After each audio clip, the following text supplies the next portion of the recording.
Customers bet just $5 and get $200 in bonus bets instantly. Plus, score over $200 off NFL Sunday Ticket from YouTube and YouTube TV. Download the DraftKings Sportsbook app and use code TIMD. That's code TIMD with no spaces to get $200 in bonus bets instantly when you bet your first $5. Plus, over $200 off NFL Sunday Ticket from YouTube and YouTube TV. In partnership with DraftKings, the crown is yours. Gambling problem? Call 877-185-543 or visit morethanagame.nc.gov. 21 plus, North Carolina only. Eligibility restrictions apply. Bonus bets expire 7 days after issuance. See sportsbook.draftkings.com/promos. NFL Sunday Ticket offer for new subscribers only and auto renews until canceled. Digital games and commercial use excluded. Restrictions apply. Additional NFL Sunday Ticket terms at youtube.com/go/NFL Sunday Ticket/terms. Limited time offer. If you see something, why do you say something? I see safe for my friends. For my community. For everyone here. We all have something worth protecting, a why that unifies us. Report suspicious activity to local authorities. If you see something, say something. Finding great candidates to hire can be like, well, trying to find a needle in a haystack, but not with ZipRecruiter. Its powerful technology actively finds and invites qualified candidates to apply to your job. So while other companies might deliver a lot of hay, ZipRecruiter finds you the needle in the haystack. See why 4 out of 5 employers who post a job on ZipRecruiter get a quality candidate within the first day. Try ZipRecruiter for free at ZipRecruiter.com/free. That's ZipRecruiter.com/free. This hour of the Triangle Sports Leader is powered by Ritchie Law Firm, injury lawyers. Ritchie Law is on top of it. Go to RitchieLaw.com. Get in the hole! That's RitchieLaw.com. Broadcasting live from the Lenovo Studios. WCMC HD1 Holly Springs. 99.9 The Fan. The Triangle Sports Leader. I'm WRAL meteorologist Elizabeth Gardner. We'll see an increasing chance of rain as we get through this afternoon and tonight. We have a low developing along the coast that's starting to push inland, and it will bring us a good chance of rain for tomorrow. Temperatures remain cool, 77 for today, 62 tonight, and tomorrow's highs only in the upper 60s. Weather update brought to you by Newcomb and Company, where your comfort is their business. Visit newcombandcompany.com. 3 o'clock check of your money. Dow Jones up 28 points to 45,862. Market update. And this hour, the drive is brought to you by Bet365. When it comes to sports books, Bet365 has it all. Download the app today and see why it's never ordinary at Bet365. Lopez, play action, looking deep, has a man, Ship elevates to bring it in at the 10, uses a stiff arm to sit a spider down. Mensah, deep drop, fires for Shepard on the left, it'll take it in for the touchdown. Young, the snap, fakes to Hubbard, quick throw, throw, makes the catch for the touchdown. Bryce, under pressure, and Canales back at the 46-yard line. Campbell, the ageless one. Calais Campbell. The Drive with Tim Donnelly on 99.9 The Fan. The Drive with Tim Donnelly, 99.9 The Fan. You heard it on that broadcast right there. Calais, Campbell. Bruh. Panthers dig a gigantic hole and can't quite climb their way out of it. 0-2. Carolina Panthers. Tar Heels get the win. Duke gets the loss. Up and down weekend for Triangle sports fans. Although there's no real up and down about the Panthers right now. So why wait? Let's jump right into the Big Three at 3. Number 1. By the way, I'm Tim Donnelly, Dennis Cox producing the show. Number 1, Panthers lost. And the hits, they just keep on coming. Just moments ago, Dave Canales had his media availability, spoke about some of the injuries they're dealing with. Robert Hunt, their highly paid stud interior offensive lineman, one of their guards, torn biceps. And then Austin Corbett, their center, a torn MCL, both headed to the IR, which means even if they can return later in the season, it won't be for quite some time. One of the few things that I think everybody could point to and say, well, at least they have that, was they returned their entire starting offensive line from a season ago. Due to Ike Ekwonu's surprise appendectomy, didn't play week 1, and those two players not finishing week 2, they didn't even play one full game together. Not one. And now they're sitting looking at the immediate future with Cade Mays, who was in a competition to be the starting center with Corbett, stepping into center, and Chandler Zavala, who did play a little bit yesterday, most notably picked up a holding call on one of the few good plays on that final drive that brought it back. The Panthers have probably, I would say, 60-40 their own causing and things that are out of their control have set themselves up for quite the obstacle course here to get back to any form of optimism. Right? 60%, they did it to themselves. Shot themselves in the foot. 40% things you can't control, right? I mean, I just brought up a surprise appendectomy, right? I don't know what you're supposed to do with that. Nothing. Yeah, right. There's some stuff that is just out of your control, but it's football, right? Stuff that's out of your control. Look across the league. Joe Burrow done for the next 3 months at least. Just news breaking a little while ago across the league. J.J. McCarthy likely to miss this week with an ankle injury for the Vikings. Aaron Jones, their starting running back, likely to miss this week for the Vikings. Brock Purdy missed this past week. And I mean, these are just like the splashy fantasy football positions of teams that have lost guys. So the Panthers, they're going to have to overcome some things, but so is everybody else. And the 60%, I believe, is still of their own doing. Not taking advantage of the talent they have. Foolish, unforced errors. Boneheaded mistakes. Drops. Not calling plays to take advantage of your talent, right? The specific skill sets of your players. Bryce Young's turnovers. Right? I don't want to say the beauty, the simplicity of the initial turnover, right? The fumble that was recovered for a touchdown for the Cardinals that set that game off on such a high trajectory. The simplicity of a fumble is no matter what else happens, a fumble is always on the ball carrier and it is always preventable. Aside from the every once in a while complete blindside, quarterback has no awareness, lit up from the back, and it just gets fumbled. And even that would have to be a swiftly blown block rather than a protection where you should have known that someone was open back there. It is a lot when it comes to breaking down how the Panthers found themselves down 4 scores. It is a lot to figure out how they once again dug themselves a hole so grand. But they did. And I'm just going to get ahead of this at the beginning of the show. I'm less gold star for not giving up. Right? I'm less way to go, at least you fought. I actually think it's worse that you weren't fighting as hard at the beginning of the game, or you weren't as effective at the beginning of the game. How many times are you not going to show up ready to play before we stop giving you gold stars for almost overcoming it? In case you can't tell, I debated a bunch whether to go optimistic and try to be uplifting here or be honest. I can't go anything but honest. Dave Canales on Sunday after the game loves that they battled back, but admits wins have to come.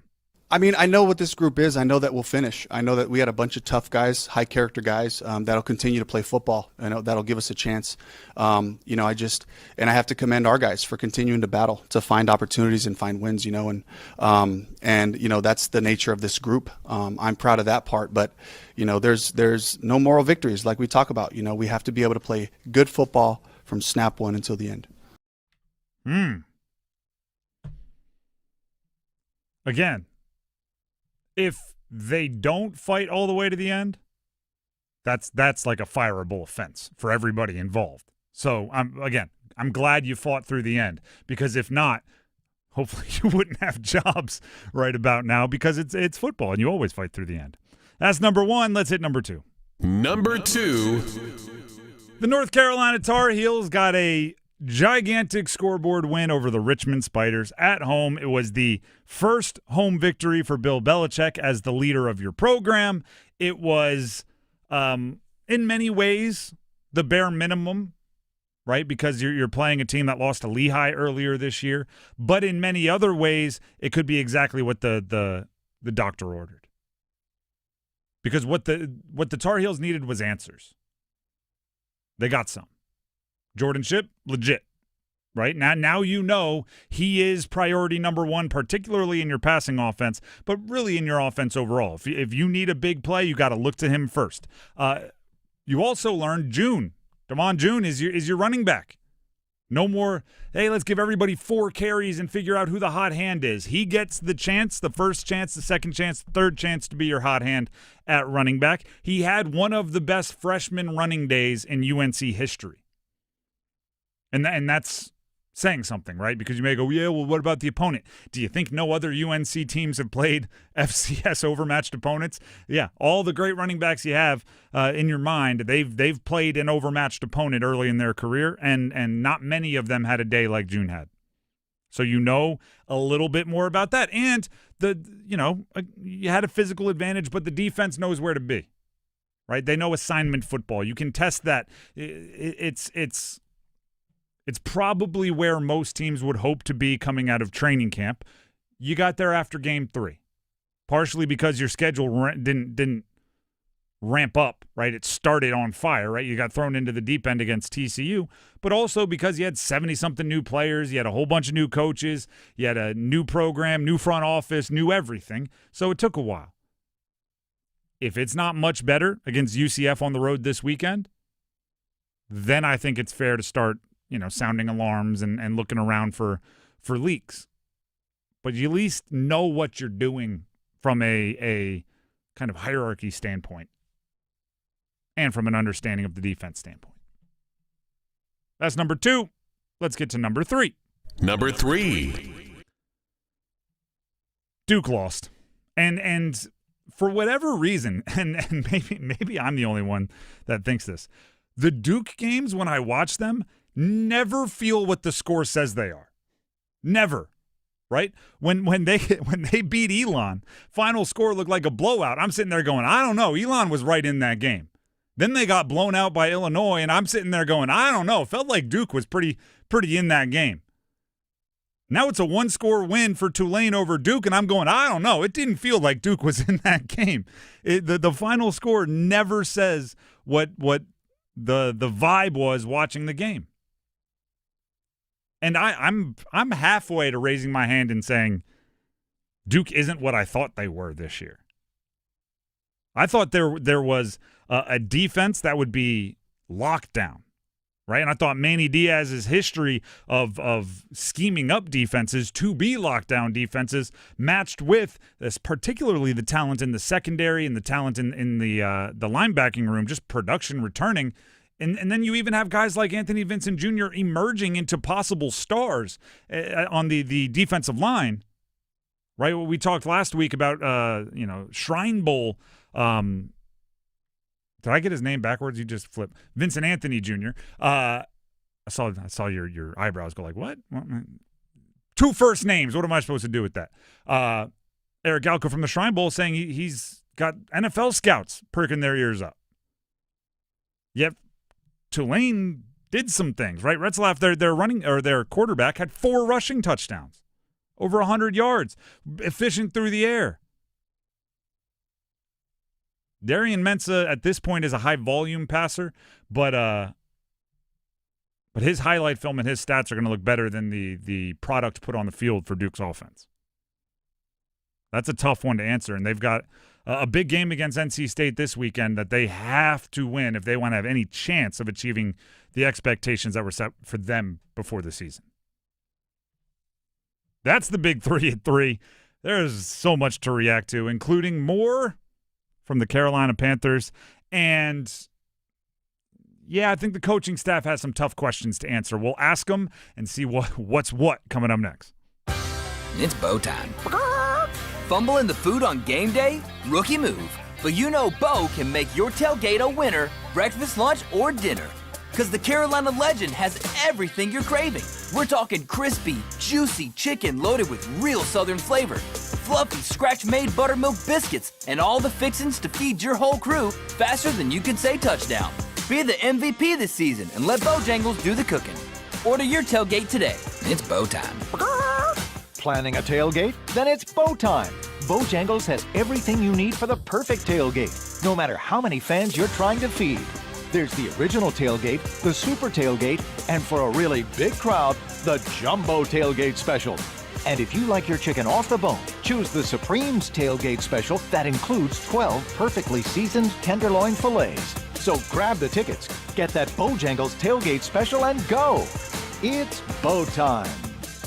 Ready to plug into adventure? Now at John Heister Chrysler Dodge Jeep Ram in Lillington, lease any new 2025 Jeep Wrangler 4xe and get over $21,000 off any in stock. That's right, over $21,000 off the legendary Jeep Wrangler 4xe. Electric power meets off-road muscle like never before. Go anywhere, do anything. See dealer for details. Get off your keister and get to Heister for huge savings during the Drive into Fall sales event. John Heister Chrysler Dodge Jeep Ram in Lillington. Our state's future begins with our students. That's why the North Carolina Education Lottery has contributed over $12 billion to education. Through scholarships, school construction, support staff, and pre-K programs, lottery dollars move our state forward, helping students become the best versions of themselves. Visit movingncstudentsforward.com and share how your student or school community has benefited for a chance to earn $2,000 for your story. Must be 18 to play. Problem Gambling Helpline 877-718-5543.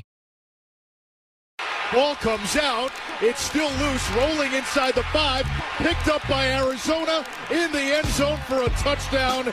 A disastrous start for the Panthers. Here's the blitz. Young under pressure. Hit as he throws it. It is intercepted. 2 possessions, 2 turnovers for the Panthers. The Drive with Tim Donnelly, 99.9 The Fan. Admittedly, this is likely not a fun conversation for Panther fans out there, but I think it's one we have to have.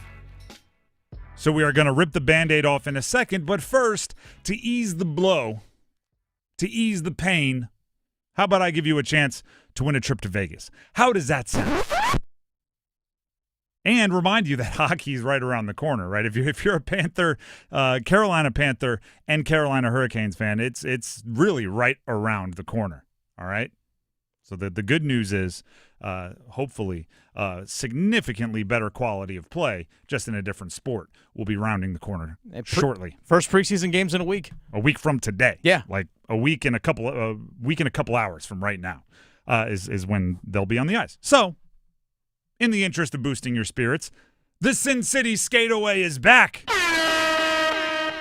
All week, in addition to last week, we are going to give away a keyword, or give out might be the better way to say that. A keyword once an hour from noon to 6.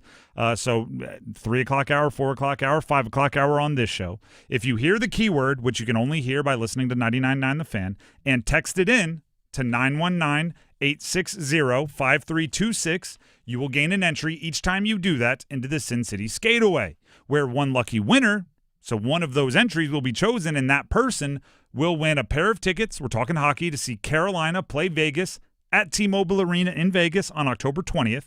You'll receive round-trip airfare for 2, a 3-night stay at Park MGM Resort and Casino, and $400 in food credits. That's pretty sweet. Don't miss your shot at the Ultimate Hockey Getaway. Brought to you by Park MGM Las Vegas, Atlantic Spas and Billiards, Hot Tub and Sauna Expo, Buffalo Brothers, and Newcomb & Company. The keyword for this hour, it expires at 4 o'clock. New one in the next hour. The keyword for this hour, West. W-E-S-T. West. Text that to 919-860-5326 by 4 o'clock, and you will be entered to win the Sin City Skateaway. Also, everybody, if you want another chance to If you want another chance to get an entry, for an extra chance to win, join Victoria Thursday night, that's Victoria Vodenecker from the Adam Gold Show, at Buffalo Brothers on Lake Boone Trail. She'll be there for a sports watch party from 6 to 8, and she will have a QR code for you to scan, and you'll score an extra entry into the Sin City Skateaway if you scan that QR code. So that is all at the Buffalo Brothers on Lake Boone Trail this Thursday night. Victoria will be there from 6 to 8. You can gain an additional entry. For this hour, the only way to gain an entry is to text WEST, W-E-S-T, to 919-860-5326. All right, now we got to rip the Band-Aid off. Resist the temptation to overlook the bad for the Carolina Panthers because it was slightly better after the first two drives. I understand there is a strong temptation to go, if you take away the 2 turnovers, it was a good game. If you take away the 2 turnovers, Bryce threw for a career high in yards. There was something going on there. Now, while I'll admit, I suppose it's better if the only 2 options are to continue being horrendous or to get slightly better. It's better to be the one that got slightly better, but you can't really, in football or in life or in any situation, just ignore the big mistakes, because a big part of the game is avoiding the big blunders. A big part of the game is avoiding the turnovers in the shadow of your own red zone, or in the shadow of your own goal line. It's avoiding the panic, oh, no, here you go, bad plays. And that, you just can't do it, right? Imagine a pitcher going, aside from those 4 home runs I gave up, I just shut him down. It's like, yeah, you pitched 5 innings and gave up 5 runs. You're not getting it done. Yeah, but it was really just 5 bad pitches. It's the old Jeff Bisdelic Wake Forest. Exactly. Hey, I take away that long 38-0 run or whatever it was, and we played him even. It's you just can't do it. You have to take the entirety of the equation, entirety of the variables into the equation. And then the coaching staff. The reason I'm bringing up the coaching staff is something happens once, all right, maybe the players didn't get it. Something happens twice, all right, maybe the players forgot. It happens so often. They're not ready to play at the jump. And it doesn't appear as if they're getting the most out of their players, which is literally what a coach's job is. Now, I know you might be brought into front office decisions, but in college, coach recruits, coach coaches, right? So you are in charge of the Jimmies and the Joes and the X's and the O's. In the pros, you have this front office. You have this scouting department. It's their job to bring in the players. The value a coach brings is getting the most out of those players. It's seeing what they do well and accentuating that. I'm not seeing that for the Panthers.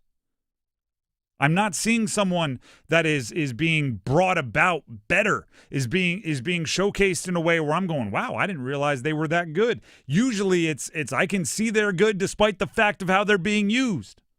Or they look terrible and they're not being helped out.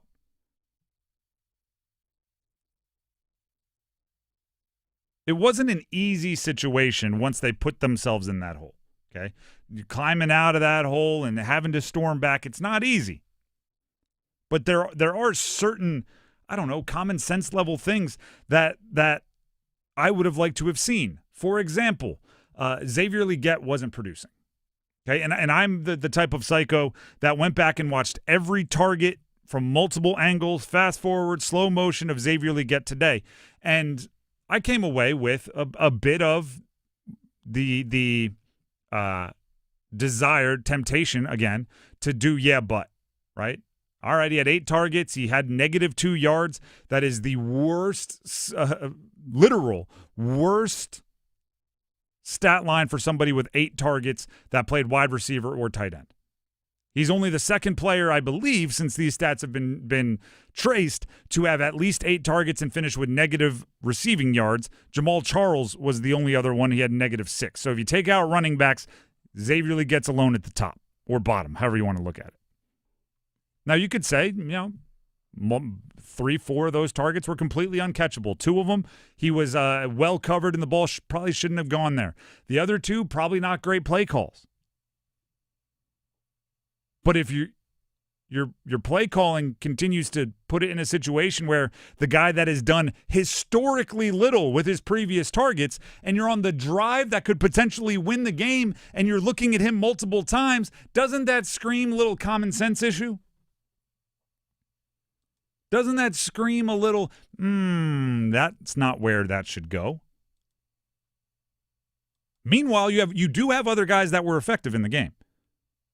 From the high production and high volume of someone like Teteroa McMillan to the low volume but still pretty good production of someone like Bryson Tremaine, Hunter Renfrow, in certain situations I think could have been targeted, not the jump balls and go balls that they were throwing to Renfrow on that final drive. Yeah, that's not his game. It's not, and he's not being put in a situation to succeed.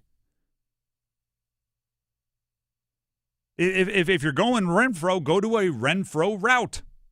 If you're going McMillan, go to a McMillan route. And not. I mean, it's not like there's one of them. You can mix them up, but it wasn't an easy situation. But it's not an easy situation even if you're doing the things that your players do well. It's nearly impossible if you're asking your players to win those situations while doing what they don't do well. What's the saying, right? Or it's a little drawing, right? Where like a fish will grow their entire lives thinking they're an idiot if you judge them by their ability to climb trees, right? That's kind of what's happening there. It's like, oh, Renfrow couldn't make the play on the final drive. Were you throwing him deep balls, jump balls? Yeah, he's going to think he didn't do a good job there because you judged a fish by its ability to climb trees. That's not what he does. Leggett is not right now somebody that is going to get open with a crisply run route, which, by the way, we knew coming out of the draft he wasn't somebody that was going to win with a crisply run route. And the hope was he would learn that over time while you're able to treat him as the maybe a slightly more receiver version of a Deebo Samuel, right? Where you're getting him the ball in space on easy catches and he's going from there. But they didn't do that. They tried early on a couple plays, a little screen and an end around, but that was on the second drive of the game. That was it. The screen, there was nothing doing there. The end around, there was nothing doing there. I don't blame him for those plays not working. Unless you just require him to be a superhero there and shake off a bunch of tackles. And by the way, like if I'm trying to think of an example, like if Percy Harvin back in the day, right? If this team was doing a really good job of stopping his gadget plays, guess what they had to do? Not give it to Percy Harvin because the gadget plays weren't working.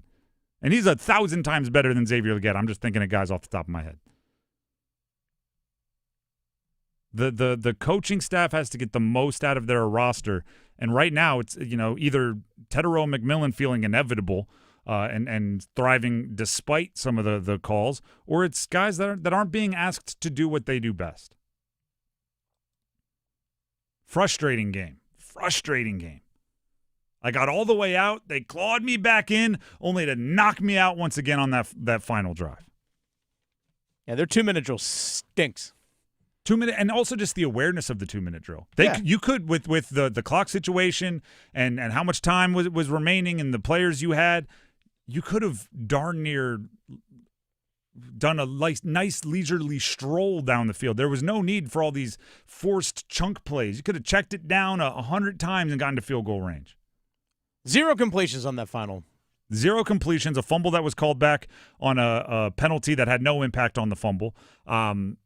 You were aided. The reason you only even got to 0 for 6 is because you got a couple of drive-extending defensive penalties. It was a really mess. When they took over, I went, if they throw a game winner to McMillan, I'm back, baby. I'm going to pretend like I didn't say all those mean things that I said. I'm going to jokingly say like I didn't mean any of it. I'm just going to move on. And then they just beat me over the head with bad decisions, and I went, nope, never mind. Everything I said, I stand by it. I was ready. The Drive with Tim Donnelly, 99.9 The Fan. By the way, we do have a Monday Soundoff opening up the phone lines at about 4:15. So if you want to get your opinions out there, 919-860-5326. Bookmark the number in the 4 o'clock hour. We're opening up the phone lines, 919-860-5326. But before we move on here, Dennis, you have something to tell the people. I do. Dennis Cox here from my good friends over at Law Tigers. Something I did enjoy this weekend. Obviously, some of the football wasn't the most fun, but one of the things I really enjoyed this weekend with the weather and everything we have is just getting out on the motorcycle and riding around. And one of the things I actually love about being a motorcycle rider is that it's very relaxing. It's a very freeing experience when you're out there on the road. But one of the things that sometimes can get people caught up is that because you're enjoying the scenery around you, you're just kind of riding around, that you lose focus. And that's something you can't do as a motorcycle rider. You can't lose focus on the road in terms of what's coming on around you, in terms of other vehicles or there potholes in the road. Always have to be alert when you're out there as a motorcycle rider. But if you are injured in a motorcycle accident because you're doing all the right things, but you know what? Accidents happen. It's not your fault. Call 1-800-LAW-TIGERS even before you get in touch with your insurance company. Law Tigers are part of the motorcycle riding community. They know what your bike and your gear are worth, but most importantly, they understand what you're going through after an accident. That's why your case evaluation with them is always free, and you don't pay a dime until your case settles. So call 1-800-LAW-TIGERS, North Carolina's motorcycle lawyers. Law Tigers is a network of independent law firms who are members of the American Association of Motorcycle Injury Lawyers. Law Tigers is not a law firm. The Drive with Tim Donnelly, 99.9 The Fan. It's time for the Dean's List coming up next. Don't go anywhere. Hello, I'm Jen, and I work in the service department with Newcomb & Company in the Triangle. I've worked at Newcomb & Company for over a decade and can tell you firsthand our comfort contract is hands down the best way to stay worry-free and comfortable in your home. In fact, the program works so well, we have over 4,000 customers who use it. Folks love it because when you sign up for the comfort contract, you get the best service Newcomb offers. We prioritize contract members with same-day service, priority scheduling, and emergency after-hours calls. So there's no waiting when your system needs help. On top of that, Newcomb & Company is a proud independent train dealer. We back exceptional train products with our expert service, and we treat your home like it's our own. It's hard to stop a train, and it's hard to beat Newcomb & Company service. Call 919-862-3000 or visit newcombandcompany.com to learn more about our comfort contract. Newcomb & Company, your comfort is our business. Get in the zone, AutoZone. Summer's almost over, but the heat is pressing on. If you've got battery trouble, stop by AutoZone for free battery testing. It may just need a charge, and we'll do that for free too. If you do need a battery, we've got options starting at just $89.99, and we'll recycle your old battery for free. Now that's a strong start. Don't miss the end of summer sale, now at AutoZone until September 22nd. Get in the zone, AutoZone. Restrictions apply. Hello, I'm John Heister for the Heister Automotive Group, and we're constantly looking for ways to serve you better. One of the ways we do that is with something we call a Go-See. And that's where you select a vehicle from our inventory, and we have thousands, and we get one of our product specialists to bring that vehicle to you at your convenience. How do we do that? Well, it's simple. We have a group of employees that are evaluated based on the number of presentations they do.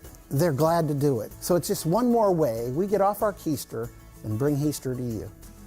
Hey, it's Dennis Cox from 99.9 The Fan from my good friends over at Raleigh Weight Loss Center. I've been on the program at Raleigh Weight Loss Center for just over 6 weeks now. I've lost 35 pounds. 35 pounds lost thanks to the program at Raleigh Weight Loss Center, and the folks over there, they can help you as well. I know a lot of people get frustrated when it comes to dieting. Are you eating the right stuff? Or maybe you are eating the right stuff, and things just aren't working the way you expect them to. Through Raleigh Weight Loss Center, they'll get you on the right plan, but also you don't have to deal with any of the injections or shots, none of the side effects, no steroids or HGH. It's just you and your body doing the thing it naturally can do, which is burn off fat. And not only reaching that goal weight, but also maintaining that target weight as well. Give them a call, 919-897-7506, or visit RaleighWeightLossCenter.com. The phone number again, 919-897-7506. Set up your free consultation, RaleighWeightLossCenter.com. Results may vary. His career-long 51, this from 55. The snap is off. It is on the way. It's got the distance. Georgia Tech wins.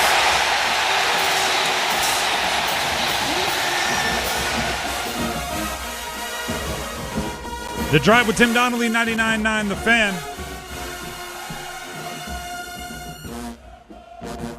Don't forget Monday Soundoff coming up next hour, about 4:15. We'll open up the phone lines. You can call in, talk whatever you want.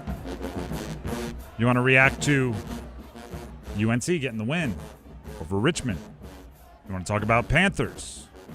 You want to talk about Canes hockey starting up soon. Whatever you want to talk about, we'll open up the phone lines about 4:15. So stick around for that and start collecting your thoughts. In the meantime, it is time for the Dean's List.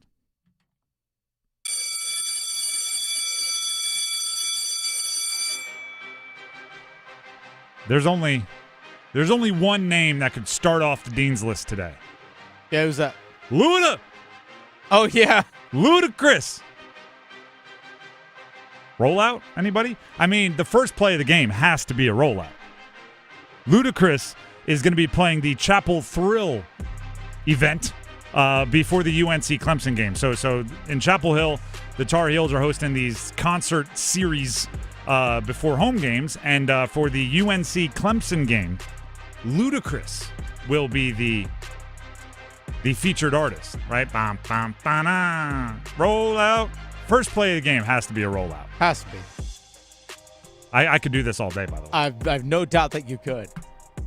Think the offensive line is going to say, move, bleep.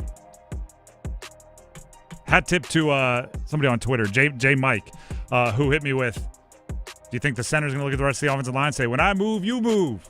Just like that? There it is. What day of the game? Saturday. Woo-hoo. What's your fantasy football team looking like this year? We could keep going. Jordan Shipp, got to give him the ball on third down. Why?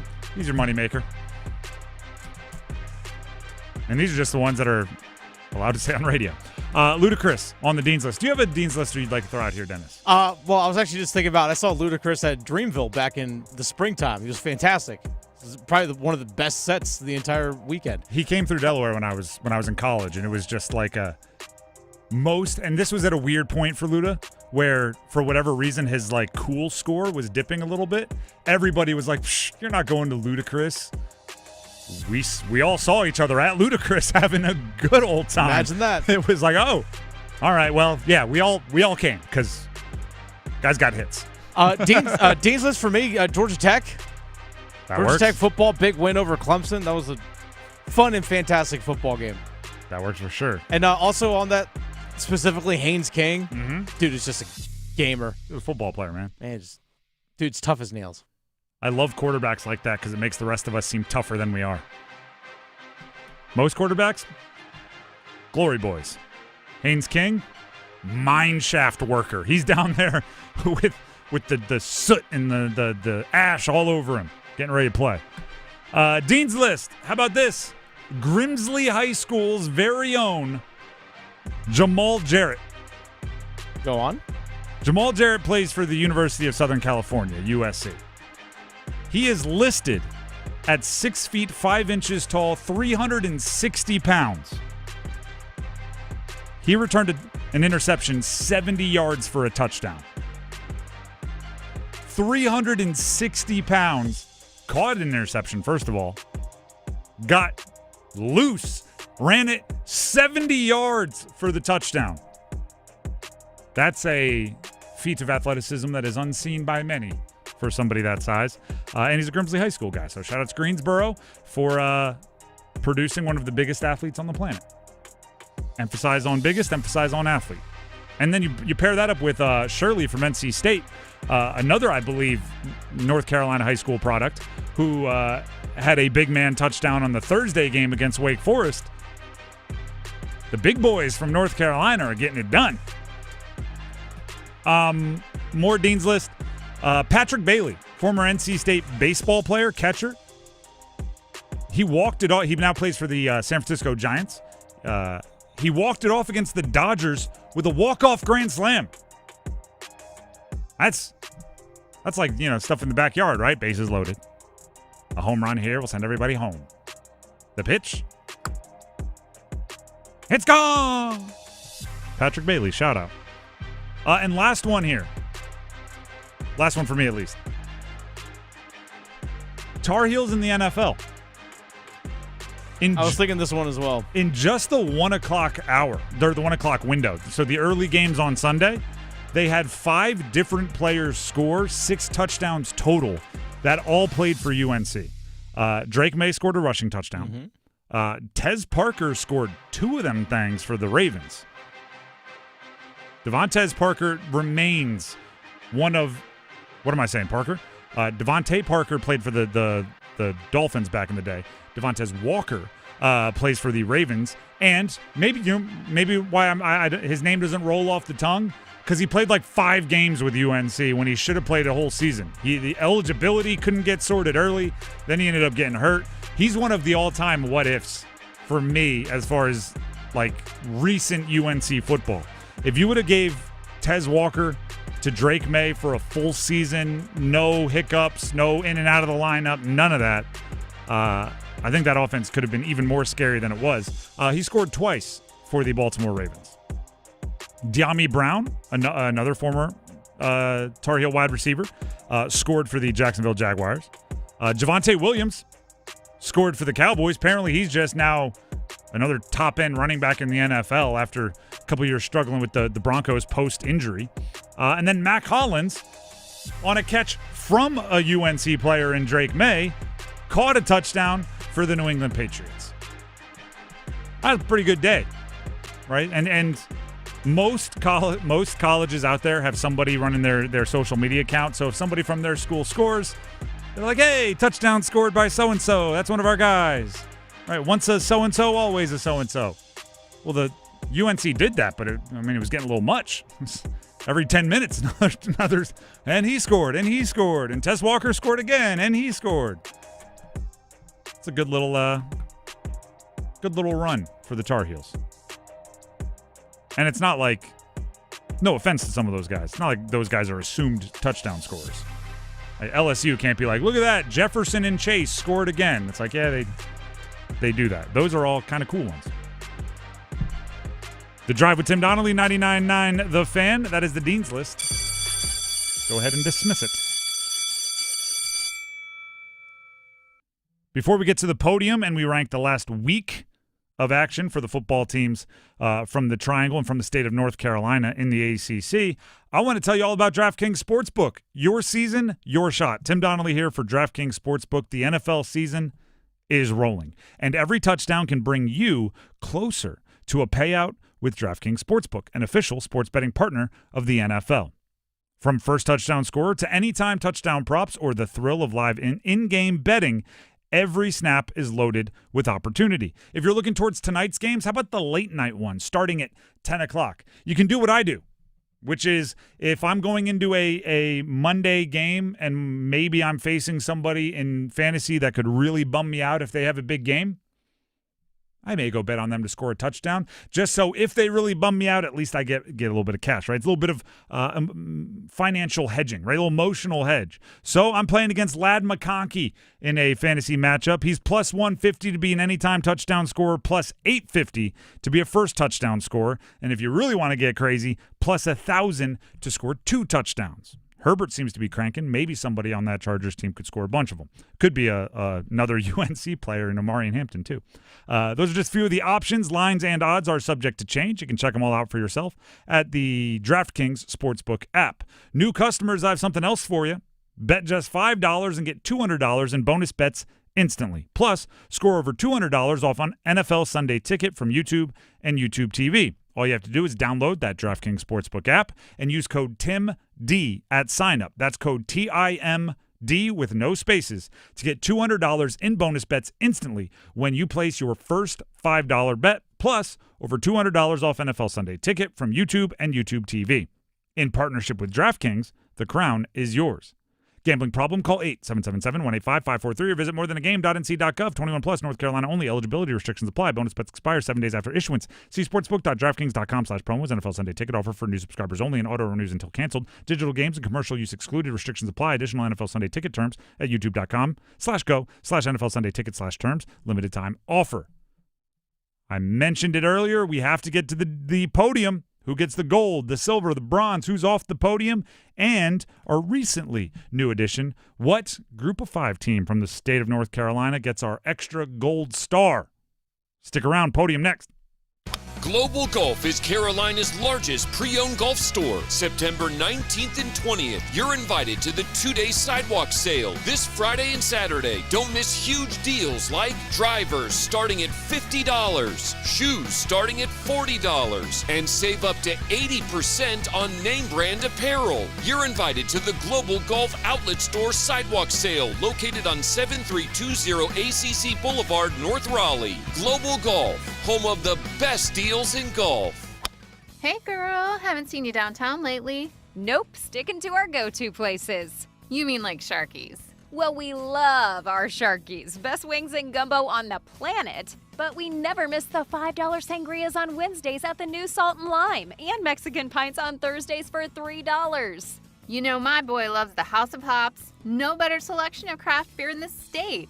Loves their specials, their food trucks, and you know I love my wine. They have a wonderful selection. And have I told you about our new takeout spot, Che Empanadas? It's right next to Sharky's. They have 20 different types of authentic Argentinian empanadas, and they are incredible, especially the breakfast ones. You've got to try it. Sounds perfect. And how awesome is it that they're so close to each other? Oh, it's perfect, all right. Give them a try. Che Empanadas, House of Hops, Salt and Lime, and Sharky's. Just a hop, skip, and a jump from each other off Durham Road, Glenwood, and Grove Barton. It's the final shot at the Championship 4.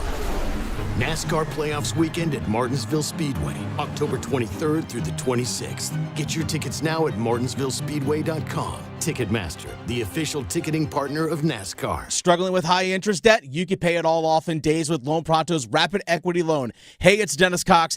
Get cash out now without touching your low rate first mortgage. No appraisals, no waiting, no BS. The Rapid Equity Loan program at Loan Pronto is amazing. One Loan Pronto client just got $300,000 approved in under 24 hours. They paid off debt, renovated their kitchen, and cut their monthly expenses by $1,800. That's a huge turnaround. Loan Pronto, instant approvals, low rates, no hard credit pull up front. Listen, your home equity is yours. Use it. Get cash to consolidate your debt down to one easy low monthly payment. Call Loan Pronto now for a free instant appraisal for your home and see how much cash you can get today. Loan Pronto is A+ rated by the BBB and have nearly 2,500 5-star Google reviews. Their service is off the charts. Call now to start the conversation. 919-381-1760, loanpronto.com. 919-381-1760. Get debt relief now. Loanpronto.com. Equal housing lender. NMLS 1661781 on approved credit. NMLSconsumeraccess.org. Smothers is back in now. 3rd and goal from the 4. Smothers to the right of Bailey. 4 targets to work with. Snap back. It's an all-out blitz. Locks it over the middle. Touchdown. Joe Lee's 2nd touchdown haul of the game. PAT could tie it at 6:22 to play in the 3rd quarter. The Drive with Tim Donnelly, 99.9 The Fan. I do know that there's like when an event like the Panthers starting 0-for-2 happens, or when a couple of your college teams that you cover maybe aren't living up to the lofty expectations that were set, it feels kind of negative. So I'm trying to mix in some good things throughout, and I've got a good thing to mix in throughout the show. Our brand new 99.9 The Fan app. Download it. Please give us 5 stars. We'd appreciate it. But download it. It's a new, more streamlined way to consume the content that we work really hard to put out for all of you, surrounding the local teams, about the local teams that you care about. But also, not only is it an app where you can live stream shows like this one, you can grab YouTube videos, check out our podcasts, you can vote on polls to see, make your opinion heard on shows like this one, but also, after downloading our app and giving it 5 stars in whatever store, the Google Play Store, App Store, whichever one you use, make sure you register when you make your profile with your personal email, and make sure it's one that you occasionally check. Okay, don't give us the one that you put your junk mail to and you don't even know what the password is, right? Give us your real email, because registered users will have a chance to win some early sign-up prizes. If you're an early adopter of our app, we will have some prizes for you. Our first prize is a pair of tickets to the Clemson, North Carolina game at Kenan Stadium on October 4th, and I believe we're giving that away sometime this week. So get registered now. Use an email that if we email you and say, hey, you win, here's tickets, that you'll notice. So go to the app, download, or go to the App Store or Google Play Store, or to one of our social media bios, 99.9 The Fan on all social medias. So there's a link there. Download the app, rate it 5 stars. That's just a favor to us. But also, if you think it's 5 stars, make sure you rate it 5 stars. And then register. And in your profile, make a real profile. Give us your real email address, and you might win awesome prizes. The first of which I'm allowed to talk about is a pair of tickets to see Clemson, North Carolina, Kenan Stadium, October 4th. There are other prizes that I have not yet been authorized to talk about that are awesome. So just take my word for it and register. With that being said, let's quickly get to the podium.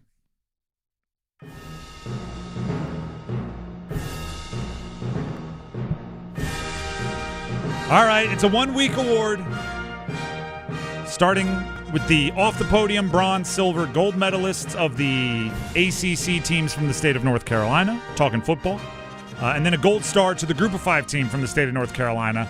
That gets a little extra. We'll start with off the podium, Duke. Now, Tulane is not a pushover. They're actually one of the leading group of 5 contenders for the CFP if you look at betting odds. But at the same time, if you pay a team's best player $4 million to join your team and then you lose to that team the next year, that's a tough look. Yeah, not great. That's a tough look. So you're off the podium, and just, I was having this debate online. Here's the hard part, right? Yes, it is a good team, right? Yes, there's a bit of a weird rivalry there. Yes, those things happen. But at the end of the year, when like the ACC is being measured for strength, or when Duke is being measured, was your season a success? It really just boils down to the numbers, and it is a group of 5 team beating a power conference team, and that's as simple as it gets. Just can't happen. Right? Virginia Tech got smoked by ODU over the weekend, and I was talking about how bad that is for the ACC, and someone's like, actually, they've played each other pretty evenly over the last X amount of tries, and it's a rivalry, and it's not as bad as I'm like, I agree. I've covered both sides of that rivalry. But on the surface, it's a group of 5 team smoking a power 5 team, and you don't really get much more than that when it comes to like grades.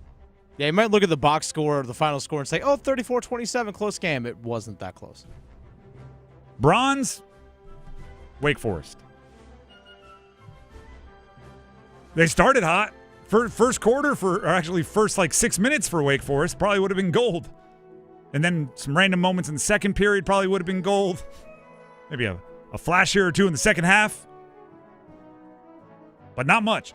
The thing, it's a consistency thing for Wake Forest that ended up bronze. And also, there was a Thursday night. Everybody's watching, the only college football game on in the country. And Wake Forest lost. And even that, right? You think of it as like, we're welcoming everybody into our home arena, our home stadium. Let's make sure we're on our best display. And like, it wasn't 2 minutes into the game and there's food carts on fire. Listen, there are some Chris Barnes from Wake Forest.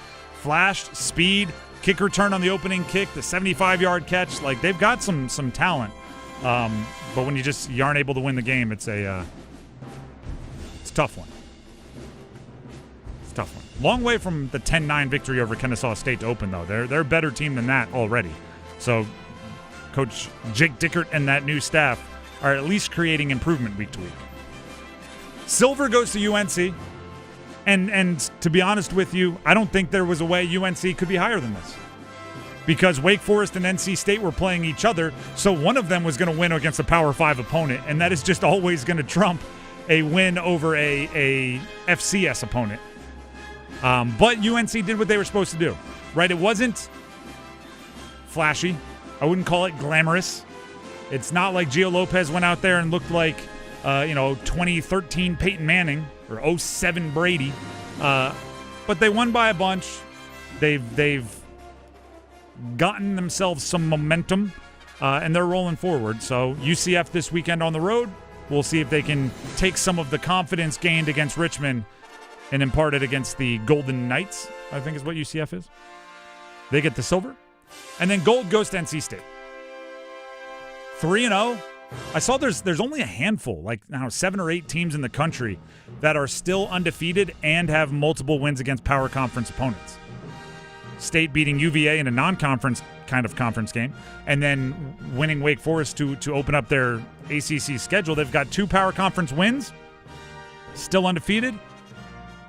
I don't know if any of them were comfortable wins, but wins are wins are wins are wins, right? The winning is winning, and they've been doing it, and now they get a big one against Duke. If you win that, suddenly you might be, 6-0 heading into a road game against Notre Dame? Maybe ranked? They received votes in the AP poll for the first time this week. I think 4 of them. But hey, votes are votes. Hey, votes are votes. So credit to NC State, they're gold. And then Gold Star. We debated, or we brought up who's going to have the Gold Star. And Dennis, you had an answer quickly, so yeah. I almost want to turn this one over to you. Who gets the Gold Star? East Carolina. There you go. ECU, 38-0 win on the road in Conway, South Carolina, taking down Coastal. Massive win. Yeah, and Coastal's one of those Group of 5 teams that means something, right? You beat them 38-0. That's something. And a bounce back from that early season loss to NC State to begin the year. Blew out Campbell, which is what they should have done. And then, but again, going on the road, taking out Coastal like that, 38-0. Yeah, absolutely East Carolina in this one. I agree. Offense, defense, special teams, they did a little bit of everything, which is what you need. And actually, they probably could have done a little bit better in special teams looking at it now. Missed a field goal. Left points out there, Tim. Hey, Coach Harrell's definitely saying it. Oh, for sure. He's definitely 38-0. You think you did something? You think that means something? It should have been 41. Where's our kicker at? Where's our long snapper? We need better operation. Caden Hauser's he can sling it a bit as a quarterback for ECU. That's a good team out there, which I think if you look at how ECU has responded from the week 1 loss to NC State, does it feel like it validates NC State a little bit more? Because they beat Virginia, who blew out Coastal. They beat East Carolina, who blew out Coastal. And they beat Virginia, obviously, themselves, and got the win against ECU. It's like, hey, you know what? We beat this team, blew out Coastal and all. I don't know. In modern college football, because there is so much committee and so much strength of record and strength of win and everything else that matters so much, as soon as you play a team, you have to become their biggest fan. Yeah. Unless you beat them by 100, you have to immediately be like, all right, well, hopefully we're the only game that they lose and they win by a bunch against everybody because that increases our analytics. So yeah, in a weirdly stupid way for a game that I consider a rivalry, NC State and ECU, that you now become your rival's biggest fan as soon as that game is over because you need them to win for your own standing, which is kind of weird. The Drive with Tim Donnelly, 99.9 The Fan, Gold Star to ECU. I concur with Dennis's immediate reaction. Before we move on, speaking of Dennis, he has something he wants to tell you. That's right, I do. Join the Fan this Friday at the Aluminum Company on Hamlin Road in Durham. Again, on Friday afternoon as we host the Drive live from 3 to 6. It's the Aluminum Company Fall Open House. Join us for giveaways, on-site homeowner consultations, and free food. That'll be this Friday at the Aluminum Company on Hamlin Road in Durham. Who doesn't love free food? The Drive with Tim Donnelly, 99.9 The Fan. I'm not saying that's the answer. That was a rhetorical question and then telling you about our show because we do love free food. The Drive with Tim Donnelly, 99.9 The Fan. We have football at 4 coming up next where we zero in our microscope, our magnifying glass on Bryce Young's performance against the Arizona Cardinals. Stick around. Hey, what do you say? John Forsland here for my friends at Buffalo Brothers. During hockey season, I'm bouncing from coast to coast like a puck on ice. But when I'm back in town, I always head to Buffalo Brothers for the best wings on the planet. And check this out. Now they have a new flavor, chili lime. You can't beat the great specials at all 5 Triangle locations, like half-price pizzas, Monday through Friday, 4:30 to 6. You can dine in or carry out. BuffBrothers.com. Aw, man, now I want wings. The rarest finds, the finest brands, the moment you've been waiting for. September 25th through 27th, discover an unmatched collection of pre-owned Rolex and Cartier watches at Bailey's Fine Jewelry in Raleigh's Village District. For 3 days only, shop highly coveted timepieces as well as an expanded selection of luxury pre-owned handbags from the designers you love. Visit Bailey's Fine Jewelry September 25th through 27th for iconic watches and coveted handbags. Visit BaileyBox.com for details. What sounds like a fun weekend? Let's rent e-bikes and have a picnic. What does not sound like a fun weekend? We need to fix the gutters. Let's make 6 trips to the hardware store and still end up with leaky spots. Preserve your weekend, your home, and investment, and call Preserve Services instead. Our Preserve team excels in interior and exterior painting and home repairs. We're your one-stop shop in the Triangle for jobs you need done, but don't want to tackle. And get this, you don't pay a penny until the job's done. Schedule today at PreserveServices.com.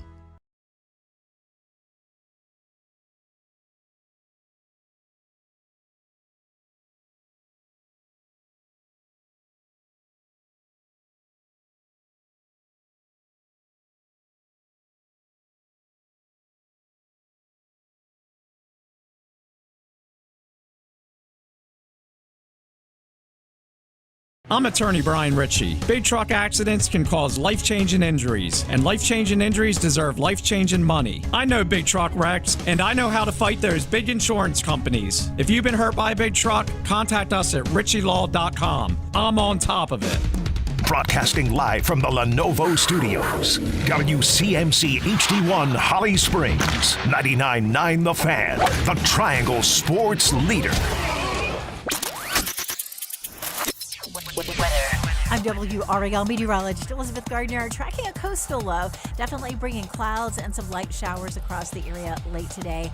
We'll see more of that tonight and a better chance of rain tomorrow. Tomorrow looks like it'll be a good soaker. 77 for today, 62 tonight, and tomorrow's high just 68 degrees. Weather update brought to you by Newcomb and Company, where your comfort is their business. Visit newcombandcompany.com. 4 o'clock check of your money. Dow Jones up 50 points to 45,884. Market update brought to you by Allen Tate. Ready to sell your home? Trust the #1 real estate company in the Carolinas, Howard Hanna Allen Tate. Let us show you a real estate experience that is a difference from all others.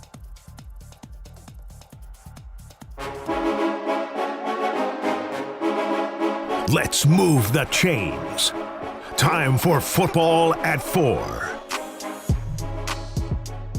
The Drive with Tim Donnelly here on 99.9 The Fan.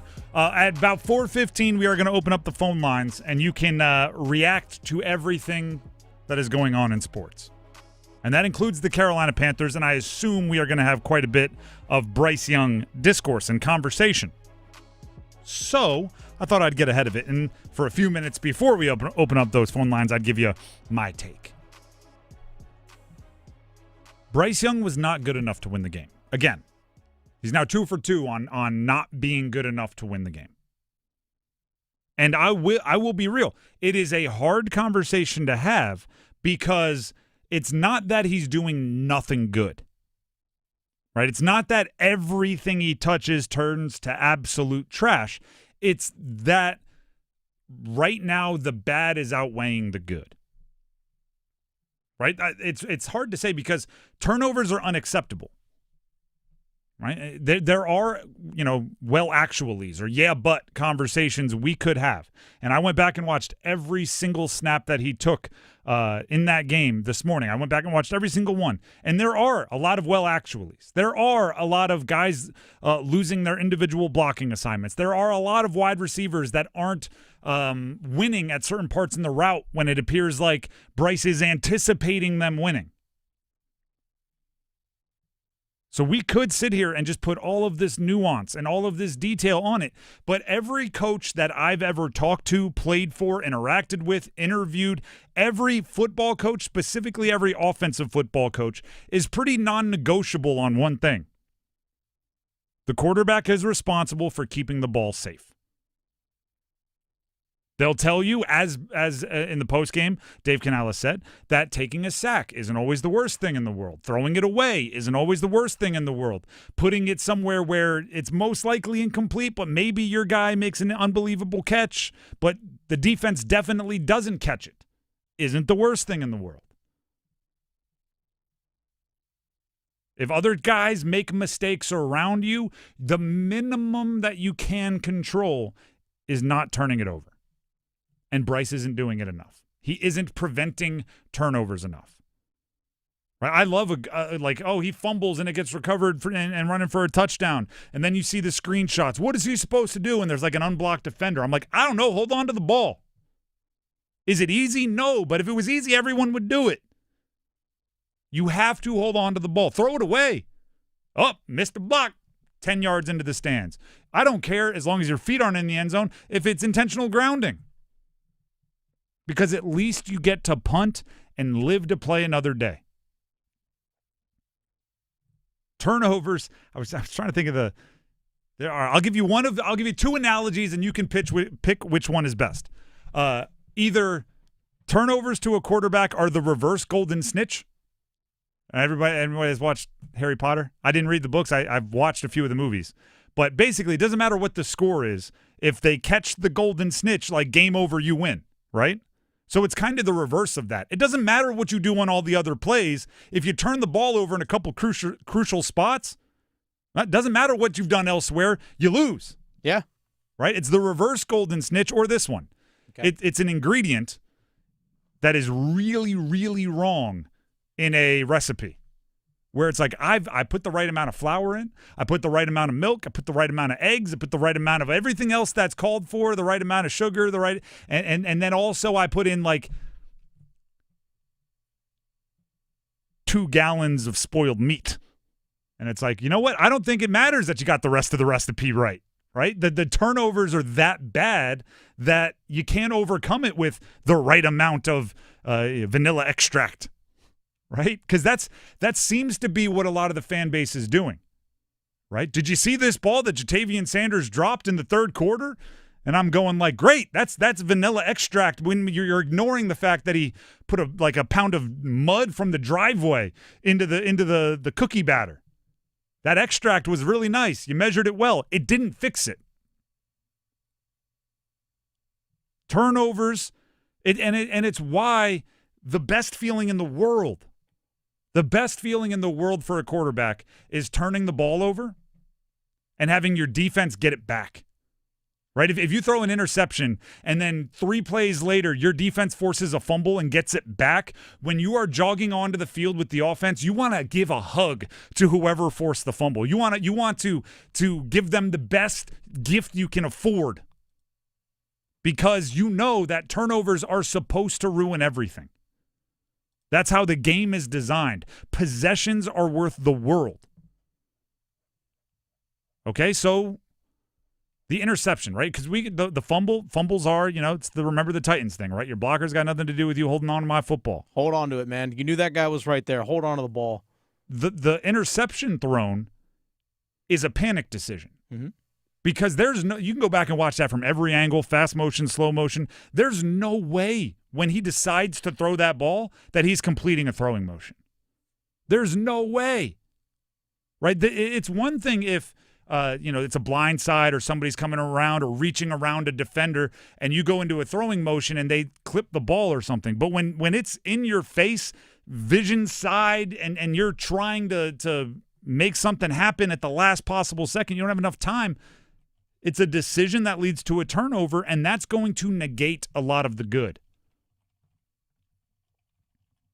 And there was some good. Don't get me wrong. There was some good, which is why I think it's such a frustrating conversation to have, because you have this universal truth of, no, the reason that game was not significantly more winnable for the Carolina Panthers is because of these two early turnovers.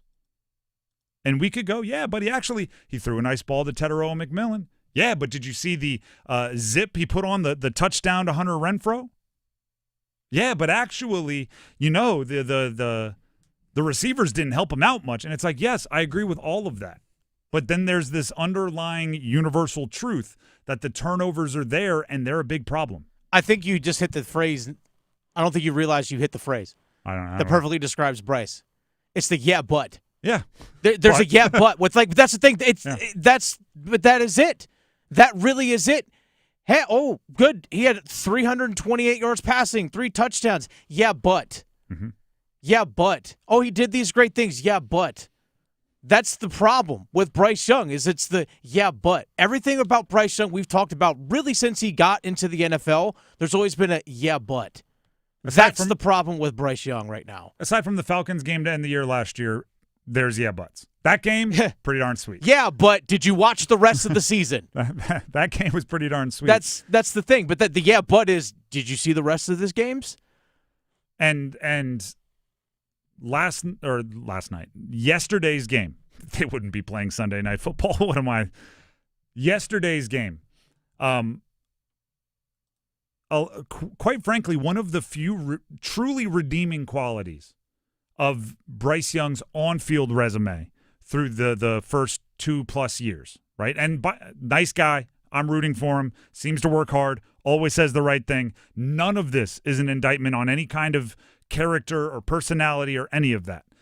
One of the few on-field redeeming qualities of his resume is that kind of no matter how he was playing or what the offense was doing, if he got the ball in winning time, most of the time he walked off the field with a field goal attempt. Going back to when he was playing awful, if he got the ball and there was an opportunity to win it on the fourth quarter, his poise grew and somehow he moved him down the field. And it's happened a bunch, right? They've been in overtime a bunch. He's forced game winning. What was it, 2 years ago, they won 2 games and they were ahead total 0 seconds in those games because he was kicking field goals to win the game at the end, right? He wasn't good darn near ever for the first 3 quarters, but occasionally with the game on the line, he got the ball and he played well. Sunday, again, he had the turnovers early. Underlying cloud over everything, dark cloud over everything. Missed on some. His teammates didn't help him on some. All of this happened, yet he had the ball. 2 minutes. Right? Didn't have to light the world on fire. You didn't have to go 80 yards to win the game in 12 seconds. This wasn't Chiefs-Bills in the playoffs where you got the ball with 13 seconds and had to go 40 yards. You could have taken your time and plowed downfield. 0 for 6. 0 for 6 with a skittish fumble that was overturned by a penalty that really had no impact on the fumble, and a few other drive-extending defensive penalties that kept giving him chances, and he didn't come away with it. And it's like, well, if you're not even doing that, what are we doing here? Don't forget, holding on to the football, taking a sack at the very end of the game.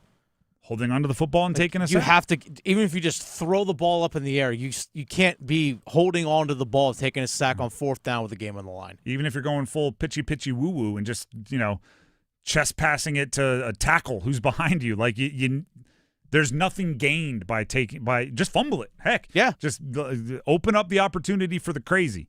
That'd be the one time I will ever say just fumble it after my whole turnover rant earlier on. Like, that's an awareness thing. Yeah.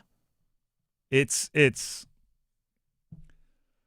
frustrating because, again, he seems likable, seems to work hard, but there is something intangible about quarterbacking that I've seen some of the most physically gifted players not have, which is just you have to sense when you're putting the ball at risk and when you're not. And if you put the ball at risk a bunch of times early, and then you play well to come back from it, it's really hard to just forgive and forget the turnovers early because, quite frankly, they're worth more. Right? So you had 2 -100 plays and then a couple of +6s. It's like we're still in the negative here. The Drive with Tim Donnelly, 99.9 The Fan. Before we move on, Tim Donnelly here for Miller Lending. And we are going to open up the phone line, so be ready for that. Your rebuttals or your additions to any Panther conversations we've had and conversations about college football, hockey, whatever you want. It's coming up. But first, Tim Donnelly here for Miller Lending. The irony is, and this, I use analogies a lot, so I just throw out numbers sometimes, right? It's like, hey, if you throw for 200 yards a game, Miller Lending, they don't just throw out numbers, right? Their numbers mean something. How about this for a number? 0. Like 0 closing costs. When they have a no-cost loan, they're not trying to, bend stats or if you remove this, then this number is that, like some people do with stats in sports. No, 0 means 0 at Miller Lending. No third-party fees. No surcharges. 0 closing costs. Once you wrap your brain around that, it's, first of all, kind of crazy, right? Because you always assume closing costs are just the fact of life when you're getting a mortgage. But once you wrap your brain around that, you realize that you can refinance as many times as you want if rates drop without any money out of your pocket, which allows you to take advantage of a volatile market in a way that, traditionally when you're paying closing costs, you can't do because you just don't have endless money, endless cash to keep throwing it at closing costs. So give Miller Lending a call, and they can explain more about why 0 is a number that is not an accident. No closing costs means no closing costs at Miller Lending. The number to call, 919-447-3377. That's 919-447-3377. You can also visit them online at millerlending.com. Miller Lending is an equal housing lender, NMLS number 250-2146. All right, everybody, it's time for a Monday Soundoff. We will open up the phone lines as promised. Heister Automotive Group hotline is now open, 919-860-5326. That's 919-860-5326 for your takes on the college football teams in the area, Carolina Panthers, Carolina Hurricanes, any other teams nationally. You want to talk about the Joe Burrow injury, I don't know, whatever you want. You get to drive the show, that you get to sound off for the next half hour or so. 919-860-5326. Monday Sound Off next. We've got NFL tonight on 99.9 The Fan. Presented by Wake Med. Showtime, prime time. And we're dishing up a clash of conferences. Hot dog, man. Tampa Bay and Houston. Dominate on 3. 1, 2, 3, dominate. Pregame starts at 6. Here we go. Kickoff at 7. Put up or shut up time. On the Triangle's home for the NFL, 99.9 The Fan. Monday night, you gotta feel it. Welcome home from Baker Home Exteriors. Your home is not just where you live, it's where life happens. We're proud to continue Baker Roofing's century-long legacy of excellence, bringing that same dedication to your home. Whether it's roofing, siding, gutters, or more, we transform houses into the homes you've always dreamed of. Your home deserves nothing less. Visit BakerHomeExteriors.com and let's build something beautiful together. That's BakerHomeExteriors.com.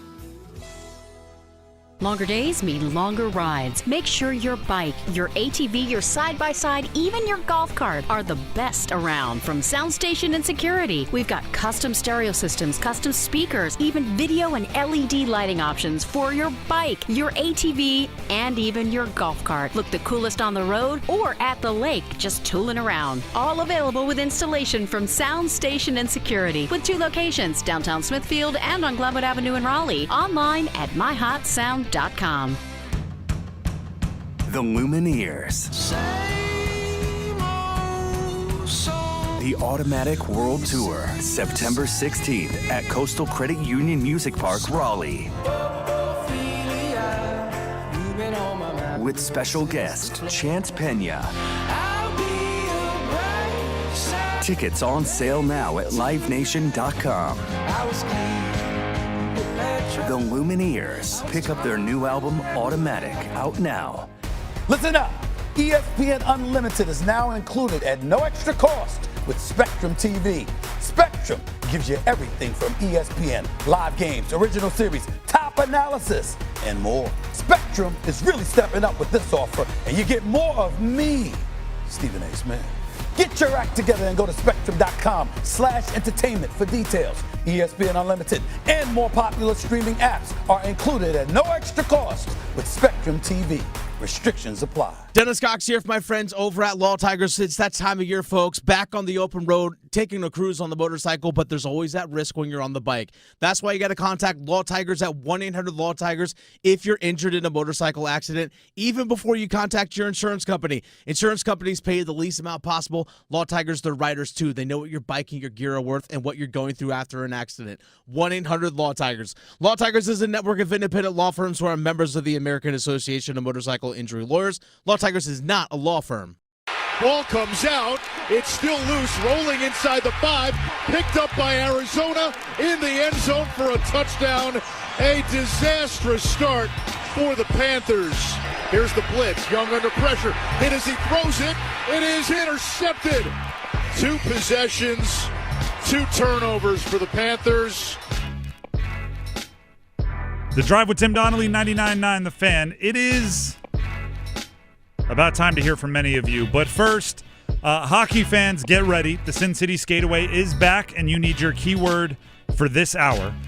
So weekdays, Monday through Friday, so this whole week, Monday through Friday, will be your final opportunities, 1 an hour from noon to 6, to hear a keyword and text in a keyword and potentially win the Sin City Skateaway. Each time you do that, each hour, it's another entry. One entry will win one of you a pair of tickets to see Carolina play Vegas. We're talking hockey out at T-Mobile Arena on October 20th. Round-trip airfare for 2, 3-night stay at Park MGM Resort and Casino with a $400 food credit.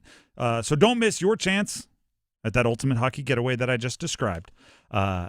Brought to you by Park MGM Las Vegas, Atlantic Spas and Billiards, Hot Tub and Sauna Expo, Buffalo Brothers, and Newcomb & Company. The keyword for this hour, that'll be good till 5 o'clock, is SHOT, S-H-O-T, SHOT, S-H-O-T. Text that in to 919-860-5326. And that'll be your entry. That keyword, SHOT, expires at 5 o'clock. We'll have a new one in the next hour. So text it in like now. SHOT to 919-860-5326. Might just win you a trip to Vegas. Now, to the Heister Automotive Group hotline we go for a Monday Soundoff, and we are starting with Jeff in Raleigh. You can call in as well, 919-860-5326. If you call in and don't get through, keep calling. Lines will open up, obviously, as we go along. Jeff in Raleigh is up first. Jeff, welcome to the show. Go ahead and sound off. Yeah, I just wanted to voice my opinion. We've talked about this before, and I just wanted to say nothing's changed. Bryce Young, if they can get anything for him right now, get rid of him. The coach is gone. The new coach is going to want to go with a new quarterback. Get him out of there if they can get anything for him, even if it's a 7th-round pick, doesn't matter. He can't be the future, and whatever. If they got to put third string in there or whoever. Are you suggesting they trade him mid-season, or is this a coming up this off-season conversation? Anytime. If they can get anything for him tomorrow, do it. Or anytime along the way. He's done there. All right. Appreciate the call. And so is the coach. Thank you very much, Jeff. I think most would lean towards your side, right? Like I don't see this core being around 5 years from now, but I also I don't think you gain anything by acting swiftly there. I don't think you get a 4th-round pick for anybody now that you wouldn't get but a conditional 7th for this offseason. So I think, and I had this conversation last year. Until it's 0.000% that you have any interest in keeping any of them, you might as well keep them in, right? If Dave Canales can, if there's a 0.0002% chance that he works his way back into the future of your program, you do it. And vice versa, right? Bryce, if there's a 0.0002% chance that he can turn it around, you keep giving him the opportunity. Because I believe there's a 0% chance that Andy Dalton is your quarterback 5 years from now. And if you're going to add someone this offseason, might as well see what you have in Bryce. Try to make it look good if you're going to trade him. You can always build that value. We go to Robert in Raleigh. Oh, I like this one. Robert in Raleigh, welcome to the show. Go ahead and sound off. Hey, once a blue hen, always a blue hen. There you so go. I want to congratulate your alma mater. Thank you. The best part of the game, I thought, was post-game interview for the opposing coach, Mora. Mm-hmm. You could hear the Blue Hen fans still going crazy. I mean, it was. I didn't get to see the whole game because it's a working day. Mm-hmm. There's their first year as an FBS team. It's their first win against an FBS team. They didn't beat a slouch. The UConn was 12-5 going into the game. I'm not disappointed by the result. I'm not discouraged. I think it's a great game. They have a past history. Mm-hmm. And Kismet, I've been calling about UConn all year. Yep. You've been taking my call, so I got to congratulate you. And that's a hell of a football team, the Blue Hens. I think you'll see them win quite a few games this year. And I'm not disappointed by UConn losing, not discouraged. And I thought Mora started his press conference correctly and showed the appreciation for how good the Blue Hens were. All right, Robert. I could sit here and listen to you just push praise onto my Blue Hens all day. But we'll move on here. I do want to say I did think of you because Robert calls in talking about UConn all the time. And for Delaware's my Blue Hens, where I played, our first FBS over FBS win since jumping up the level was over UConn. And I was like, I wonder if Robert's watching this. I hope he is. But shout out to Robert. Phone lines are open for a Monday sound off, 919-860-5326. It's the Heister Automotive Group hotline. Call in to sound off about whatever you want to sound off on. Tom in Willow Spring is up next. He wants to sound off on Bryce Young. Tom, welcome to the show. The floor is yours. Yeah, I agree with the caller that the first guy, we need to get rid of this guy as soon as possible. It's not really even about putting Dalton in. I'd rather see Hooker if we're going to go that route. At least he does have, like you said, it might only be a 1% chance that he could turn into something. But it's a better chance than that Bryce will ever be anything. And I want to just remind people that for all the good that Bryce supposedly did, Arizona is not a good pass defense to start. They were down both of their starting defensive backs, their corners, and they went to prevent because they were up 20 points. And it took a ridiculously stupid play by Kyler Murray and the onside kick to even get close. And after that, when they started playing real defense again, Bryce was back to terrible. 2 or 3 bad balls, an intentional grounding, a sack fumble, a sack on fourth down to end the game. I mean, just one terrible play after another. And the last thing as far as that goes is that the announcers, I'm just getting tired of them. You know, Bryce, I guess technically would be a good pass, but a lot of these passes, they're, for an NFL quarterback, they're routine passes. And every time Bryce completes a routine 10-yard pass, I got to listen to these announcers go crazy like he's Johnny Unitas and talk about, oh, man, Bryce, did you see that's an amazing pass by Bryce Young. He can do it. He can't. These are passes that you have to make 95% of the time, and Bryce makes them like 20% of the time. And I'll leave it at that. Thank you very much, Tom. I appreciate the call. The Hendon Hooker side of it is a bit more intriguing because he was a third-round pick and he did deal with the injury, so there might be some potential there. He's a North Carolina guy originally, played at Virginia Tech and then became a star at Tennessee. What I would say there is I don't want to put Hendon Hooker in a situation where he's set up to fail. He hasn't been in the program that long. I don't think he knows the offense. If you wanted to throw him in for like the last 2 games of the year, if you're all the way out on Bryce, just to see what you have, see if there's something there, okay. But putting him in now, I think then you're setting Hendon, especially now that 2 offensive linemen are going to IR, 2 of the starters. I'm not sure I want to throw Hendon Hooker out there. I don't know if that's fair to him. And then secondly, I think there's a life lesson there in the announcers. Because Bryce is undoubtedly nice dude, right? Like handles everything well. So the announcers are probably subconsciously like, no, he's like, oh, look at that throw. They want to see him succeed. If you want people to root for you, be a solid person. At least that's what it seems like to me. The Drive, Tim Donnelly, 99.9 The Fan. It is a Monday sound off. We'll go to Sean in Virginia up next. Wants to sound off on the Panthers. Sean in Virginia, welcome to the show. The floor is yours. Go ahead and sound off. Hey, how's it going, Tim? First of all, the Wolfpack. Second of all, I could sit here and talk to you all day about everything that went wrong with how bad Bryce is, the play calling, not scheming up Xavier Legette to actually do anything that he did in college. But I'd rather talk about the one positive that I took away, other than special teams. Our defense did look a lot better. They got some stops when they needed needed to get some stops, and I think that we're still bashing them based off of last year's performance, and I'd love to hear your thoughts. I appreciate you, Tim. Thank you very much for the call. There's last week they did give up 200-something yards rushing.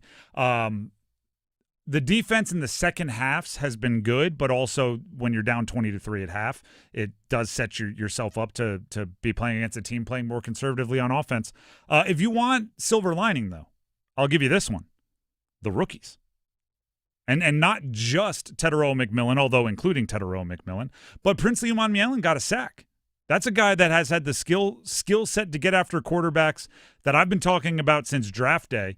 And I mean, he didn't play a ton of snaps. He wasn't out there a large percentage, but he did get Kyler Murray. So shout out to him there. And also, Trevor Etienne appears to have a little bit more pop than I expected in my pre-draft evaluation. So if you're looking for a little bit of optimism, you might be able to grab that from the rookies' performance.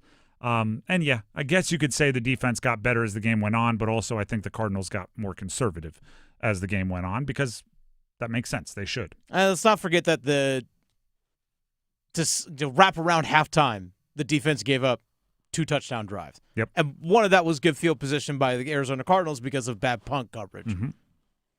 There's a lot. There's a lot. There's a lot of but. Phone lines, we actually have some open lines here. So if you've been calling in, haven't gotten through, 919-860-5326. Next up, that's been waiting patiently, Jonathan in Chapel Hill. Jonathan wants to talk Panthers. Welcome to the show, Jonathan. Go ahead and sound off. Hey, guys. As always, enjoying the program and especially enjoying this segment. For whatever it's worth, the Panthers have won the second half of both of their games. And I'm wondering if maybe, we're not going to have a splat of a nosedive after all, and there will be some credibility to this team.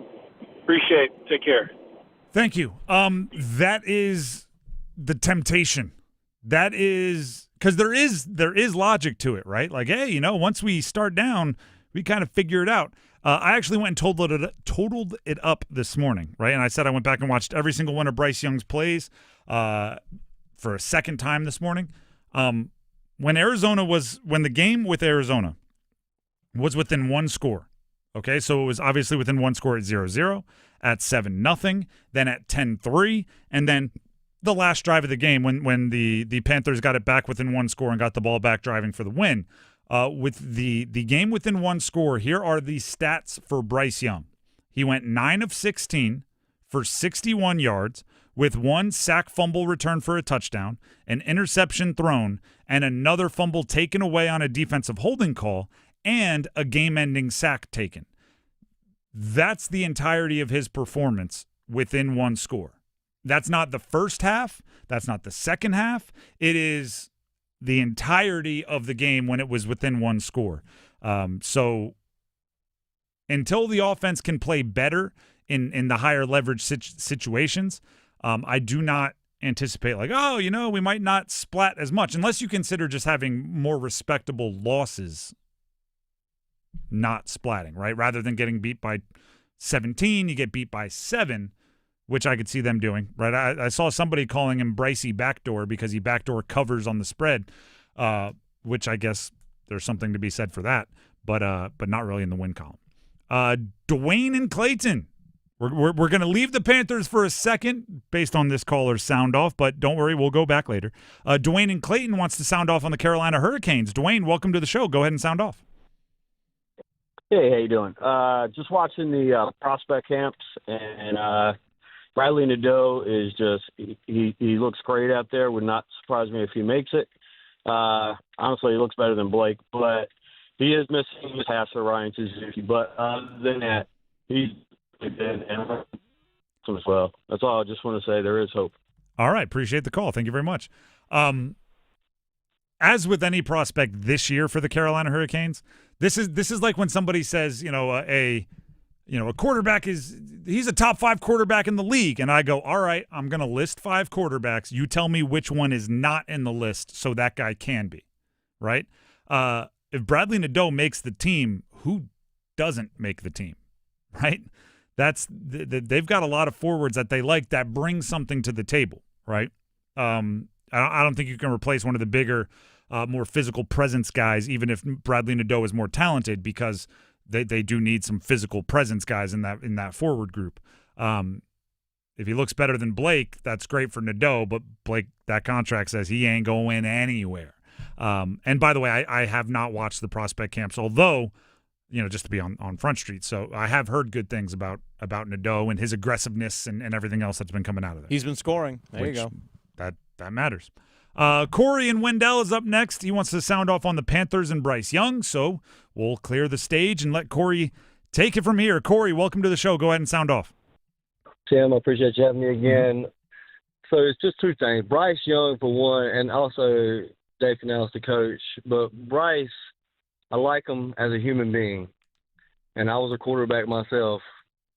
The pressure that he gets and the way his eyes look and the way he reacts to that type of pressure is not a good sign. And I understand a lot of people think his height and size don't matter, but I played as a 5'10" quarterback, and I grew and I got a few inches bigger, and the difference it made for me as a quarterback was crazy.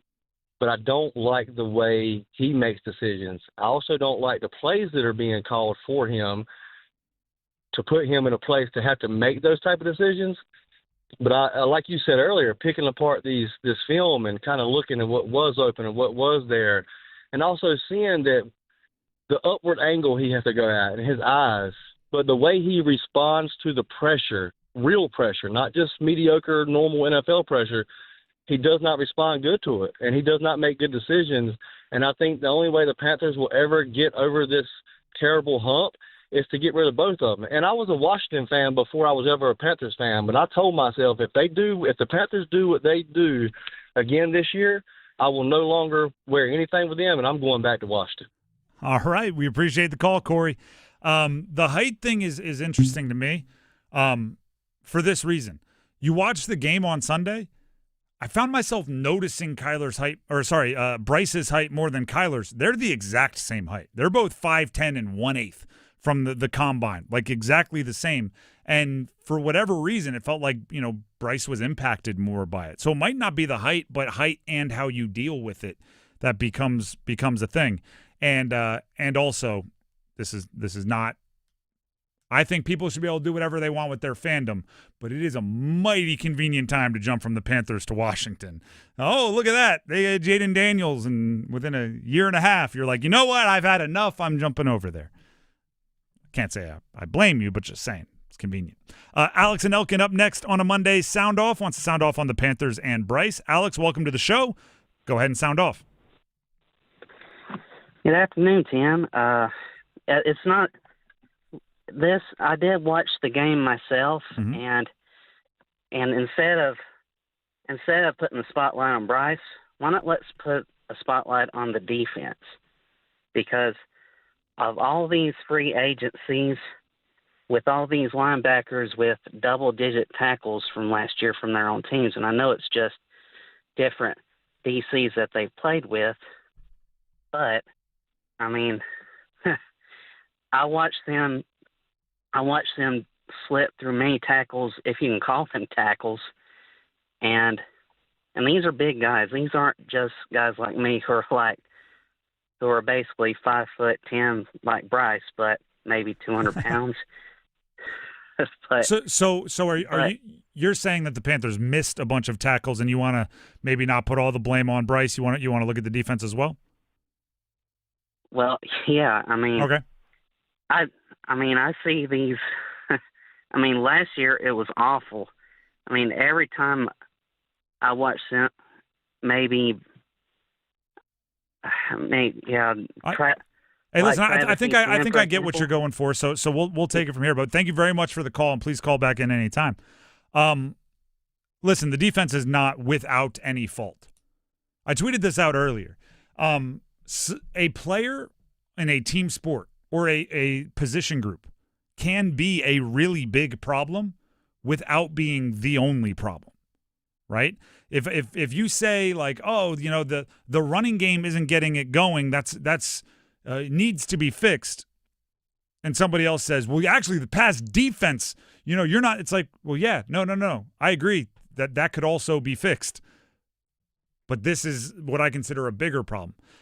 The defense was not put in the best situations throughout the game, right? That's not to say they didn't make any mistakes. The long run by Kyler, you get the unblocked man right up the middle, and he misses the tackle, and then for whatever reason, Trevin Wallace is not acknowledging that Kyler's running, and he's running in the opposite direction, covering a guy even after Kyler Murray is downfield and ineligible to pass. There's a lot of things that could have gone better. But when you're spotting the other team's 7 points with the fumble return and they finish with 27, defense may have done their job, at least more so than the offense. Back to the call-in line. We're going to try to fly through with some of these. We have Robert in Bahama wants to talk NASCAR, sounding off on NASCAR. Robert, welcome to the show. Go ahead and sound off. Hey, yeah, signing off on Lane Riggs, local guy to Bahama. Came in first place in Bristol on Thursday night and sitting second in the standings right now in the playoffs. So hopefully we can get some more wins and win it. Love it. Appreciate the call. I wish I was a bigger NASCAR guy so I could build off that conversation, but instead we'll just say, love a local North Carolina guy, strong racing history in the state. Hopefully you can keep it up. Bristol, by the way, fun track. Sure. I've actually been around like all the ones in the area? Yeah. Well, not the ones in the area, but like I've been on Bristol. Like been on? Yeah, I've been like on the track. It's kind of wild, actually. It's a funny story. I'll tell it later on. We got more people to get to. All right, Stephen and Selma's up next. That's an interesting little tidbit there. Stephen and Selma up next here on a Monday Sound Off. Wants to sound off on ECU versus BYU. Stephen, welcome to the show. Go ahead and sound off. I appreciate it, Tim. Mm-hmm. Yeah, I'm going to go a positive direction, although I know I share frustration with the Panthers. But anyway, yeah, I'm optimistic about my Pirates hosting BYU this Saturday. And I know that we're going in 2-1, and we've taken care of the two teams that we should previously with Coastal Carolina this past Saturday and Campbell beforehand. And Caden Hauser's leading the conference in yardage. So, yeah, I think Saturday's going to be a good test for us to see where we truly are. So I just want to maybe get your opinion on how ECU's doing so far. Appreciate the call. I'll give you my opinion. I mean, you said it. I think Caden Hauser's volume passing is pretty darn impressive. I think he might be at 1,000 yards passing, if I'm doing the math correctly in my head. Close to it, at least. But also, I think it's a 7.5 point favor for BYU. I think they're favored by 7.5. I like ECU. I like what they've put on the field in all three of their matchups at times. And if they get a win over BYU, that'd be huge for their season. Last caller here. We have Jonathan in Raleigh. He will put a bow on a little Monday sound off for us, sounding off about the Panthers Cardinals game. Jonathan, welcome to the show. Sound off for us. Yes, sir. Thank you for having me. Mm-hmm. Yeah, I really have a question because we know obviously we know the result of the Panthers and Cardinals game, and obviously have two similar stature quarterbacks in Kyler Murray and Bryce Young, with them both being about the same height and stature. I just have a question. What do you think Kyler Murray has? Obviously not the greatest, but that he has that Bryce Young doesn't. That kind of puts him apart at this point. I appreciate the call. This is a very complicated question. Call back in anytime. It's a good question, but I think there's like theory here. Here's my thought on the shorter in stature quarterbacks.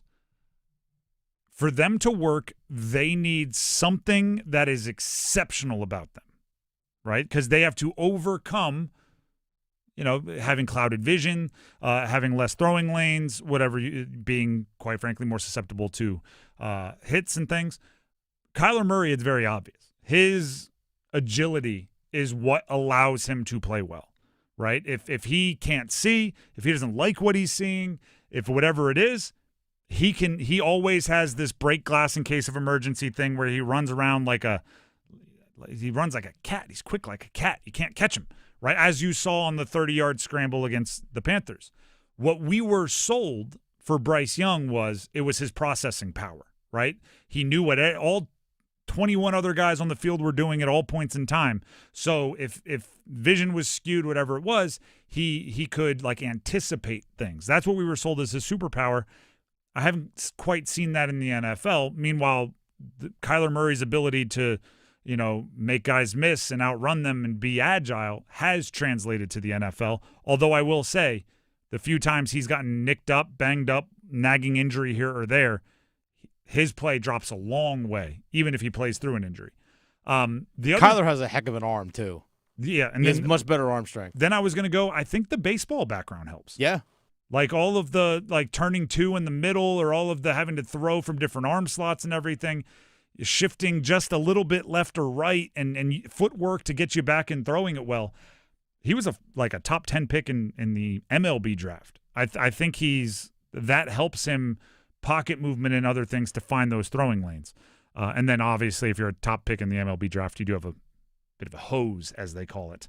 In the baseball world, he can sling it. So there's just different physical abilities, although their stature is, I think, exactly the same, 5'10" and an eighth at the combine for both of them. The Drive with Tim Donnelly, 99.9 The Fan, and I could have that conversation over like a 2-hour podcast. That's real quarterback nerd stuff that I love to sink my teeth into. And maybe we'll do that one day. Who knows? We still have winners and losers to get to, and Dennis still has a message for you. That's right. Dennis Cox here for my friends over at Raleigh Weight Loss Center. Speaking of winners and losers, I'm a winner for what I've lost, believe it or not. I stepped on the scale over the weekend. 6 weeks I've been with the program at Raleigh Weight Loss Center, 35 pounds down. 35 pounds down. 35 pounds lost thanks to the program over at Raleigh Weight Loss Center. And the thing about the program at Raleigh Weight Loss Center is not just helping me or helping anyone that joins the program to reach a goal weight or reach a target weight. Not only do they want to get you there, they want you to keep you there, too. They want you to maintain. They are in it for the long run, not just, all right, you reach that target goal, see ya. Now they want to keep you at that target weight as well, teach you how to maintain that goal weight. No shots, no steroids, no injections, no side effects or anything along those lines. Just resetting and restarting your metabolism. That way your body can do the thing it naturally can do, which is burn off the fat and burn off the weight that you want to get rid of. And I'll say it again. I'm 35 pounds down in 6 weeks thanks to Raleigh Weight Loss Center. My girlfriend doesn't even recognize me in a good way. It's insane. 35 pounds down thanks to Raleigh Weight Loss Center. And you can have a free consultation with them. Just give them a call, 919-897-7506. Again, 919-897-7506, or visit RaleighWeightLossCenter.com. Again, give them a call, 919-897-7506, RaleighWeightLossCenter.com. Results may vary. Winners and losers coming up next. Who won and who lost the last week? We're talking aura, not just scoreboard. Winners and losers coming up. Finally. Yes, finally. There's an app for 99.9 The Fan. Finally! Listen to your favorite hosts, your teams, and live sports action. Touchdown, Philadelphia! They are destroying the Chiefs! And every podcast episode at your fingertips, anytime, anywhere. Available for Apple iPhone and Android phones. Download the 99.9 The Fan app today. Powered by Aspire Money Management. One last exhale. Fitting, isn't it? The final shot at the Championship 4 comes down to a track that's been here from day one. Martinsville. Close quarters, tight corners, and a fan experience that brings you so close to the action, all of the mayhem will be right at your fingertips. NASCAR Playoffs Weekend at Martinsville Speedway, October 23rd through the 26th. Get your tickets now at martinsvillespeedway.com. Ticketmaster, the official ticketing partner of NASCAR. Is your heating and air system handling the hot weather okay? Call Newcomb & Company to ensure your system is running at peak performance. As a Comfort Contract customer, you'll get priority service and a 15% discount on all HVAC and plumbing service calls and repairs. Newcomb & Company, your independent trained dealer, has proudly served our community for more than 70 years, delivering reliable comfort and peace of mind. Call 919-862-3000 or visit newcombandcompany.com. Newcomb & Company, your comfort is our business. Hey, it's Paul Eihander from 99.9 The Fan for Clayton Homes. Fall in North Carolina, as we know, means crisp nights, football Saturdays, and big savings with the Red Tag Sales event going on now at Clayton and Oakwood Homes. It's the best time of the year to buy your dream home. And right now, prices are slashed. You can save thousands on select in-stock homes. These are move-in ready homes with huge markdowns, but only while supplies last. Like a strong defense on the field, Clayton-built homes are made to keep you covered. Designed with energy efficiency in mind, you will stay cozy this fall, comfortable year-round, and save money on bills. Check out Clayton and Oakwood Homes to see fully furnished models, explore your options, and lock in savings. And don't wait. These homes are priced to move, and when they're gone, they're gone. The Red Tag Sale going on now at Clayton and Oakwood Homes locations and online at theredtagsale.com. Terms and conditions for the Red Tag Sales event at theredtagsale.com. Available only at participating Clayton Homes family of brands retailers through 12/31. Amount of savings may be limited. Ask for details. May not be available within certain financing. Lender restrictions apply. Hey, it's Desmond Howard. You want to win the weekend? It all starts with the tailgate. And for me, that means Kingsford Charcoal. They've been bringing the flavor, the smoke, and the heat since 1920. No wonder they're still the gold standard of grilling. So fire it up, feed your crew, and let the smoke do the talking. Kingsford, the king of the tailgate. Get it today at the Home Depot. How doers get more done.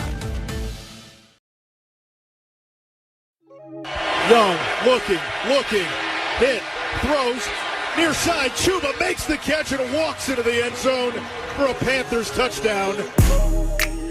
It's game time. The Drive with Tim Donnelly, 99.9 The Fan. Don't forget, if you want to win the Sin City Skateaway, which includes a trip to Vegas, tickets to see a hockey game between Carolina and Vegas at T-Mobile Arena, round-trip airfare, 3-night stay at the Park MGM Las Vegas, $400 in food credits. If you want to win, to maximize your chances, you have less than 12 minutes remaining to use this keyword, SHOT, S-H-O-T. Text it in to 919-860-5326 before 5 o'clock. It expires at 5. Text SHOT to 919-860-5326. Then listen again in the 5 o'clock hour as we give you a different keyword. And for an extra chance, an extra entry into the Sin City Skateaway, you can join Victoria from the Adam Gold Show Thursday night at Buffalo Brothers on Lake Boone Trail. She'll be there for a sports watch party from 6 to 8, and she'll have a QR code for you to scan. And if you do that, you'll score an extra entry into the Sin City Skateaway.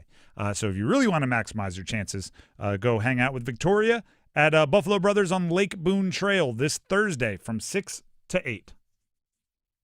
All right, let's go ahead and jump into winners and losers. This team will never lose again. Winners and losers. It's who's winning and who's losing in the sports world. And we're talking more aura and vibes than we are just this team won on the scoreboard, right? For example, you know who's winning on the scoreboard and in life right now? Winner Daniel, a.k.a. Indiana Jones. Danny Dimes, formerly known as 2-0. Danny Dimes, Indiana Jones, Daniel Jones, Duke's quarterback from back in the day.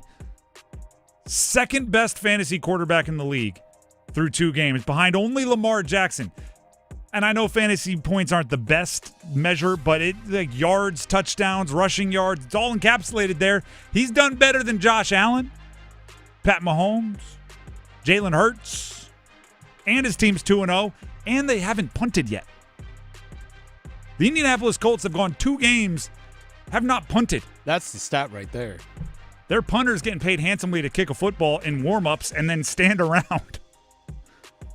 Glorified holder at this point. True. Actually, yeah, you're right. They are usually the holder. Loser, I'm going to stick in the NFL. Okay. The Bengals. Yeah. This was their all-in year, right? They renegotiated Hendrickson's contract just to give him more money this year and not extend him long-term. And then Joe Burrow hurt his toe. His toe. And I know it's a big toe, and I know it's turf toe, and there's ligaments, and he's going to have surgery. They're saying 3 months minimum. He might come back in December. It's wild. Adam Schefter, a little insult to injury. Coming into this year, this according to Adam Schefter, the Bengals had won just 1 game in weeks 1 and 2 combined in the past 6 seasons under Zach Taylor. So their head coach took over 6 seasons ago. They had won 1 single game in weeks 1 and 2 combined. This year, they go 2-0. Yet somehow still losers because Joe Burrow is done until December. Brutal. Do you have some winners and losers you'd like to throw in here, Dennis? I do, actually. Let's hear it. NFL kickers. Winners? Yeah, Okay. winners. Yeah. Brandon Aubrey, 64-yarder to tie things up. We also saw Chris Boswell week 1 with a 60-yard field goal that ended up being a game winner. Jake Elliott for the Eagles, 3 of 3 on field goals this year, all 50-plus yards. It's crazy that if you don't have a guy that's really comfortable from like 58, you're at a pretty big disadvantage.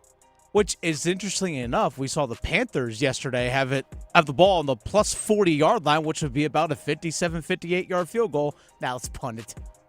Let's punt it. You go for the field goal there. I mean, it felt like the Cowboys were setting up a 64-yarder for Aubrey. Like, let's put it in the middle of the field. He's comfortable from here.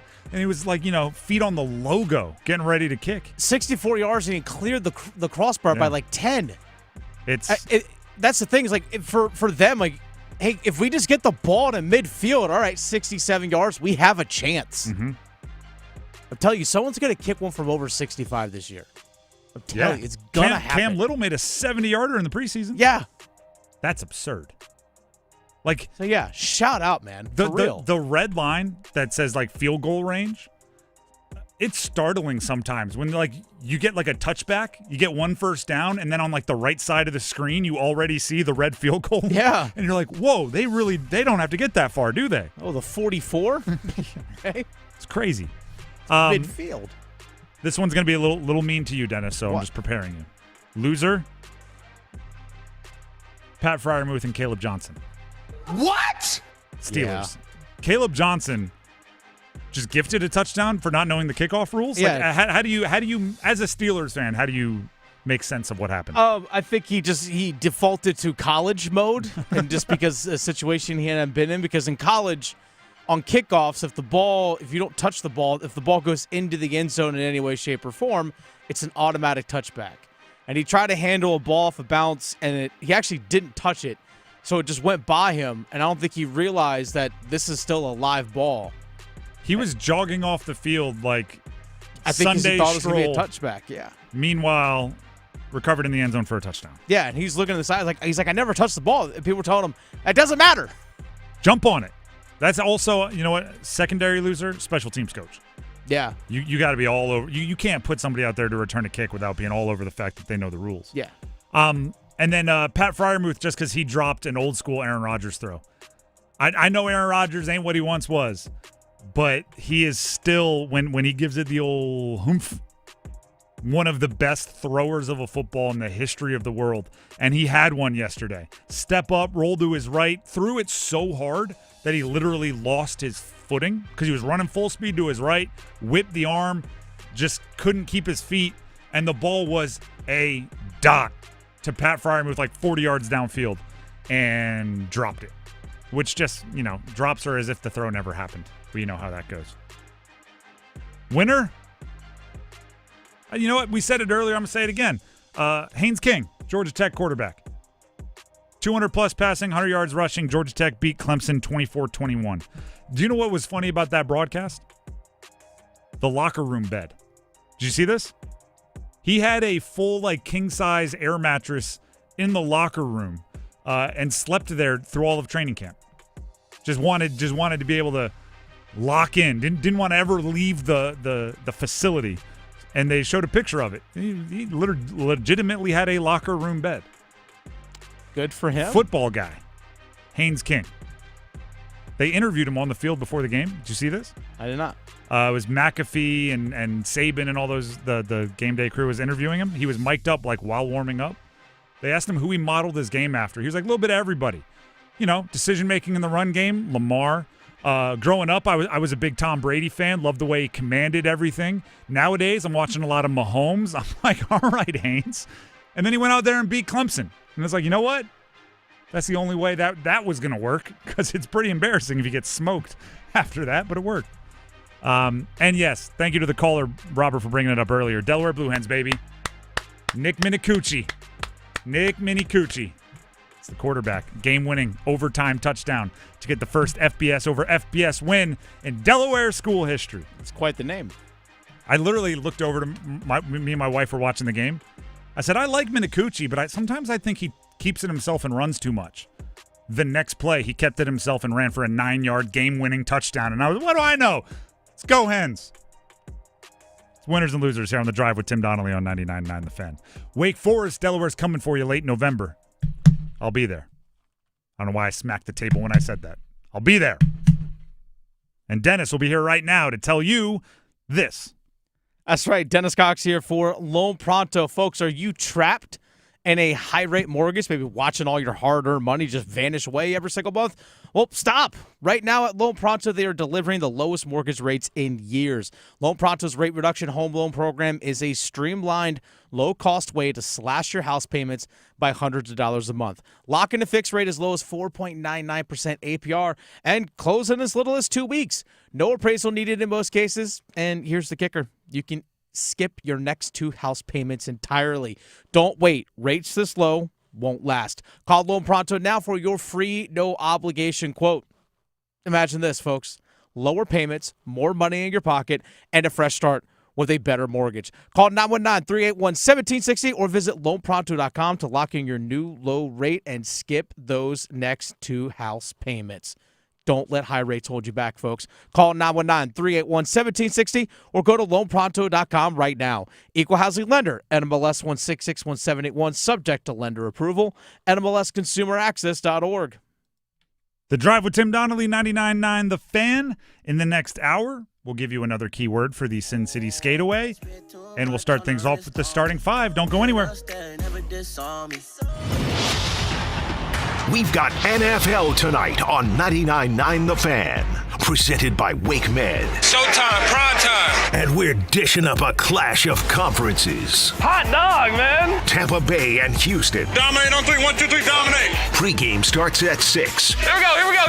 Kickoff at 7. Put up or shut up time. On the Triangle's home for the NFL, 99.9 The Fan. Monday night, you gotta feel it.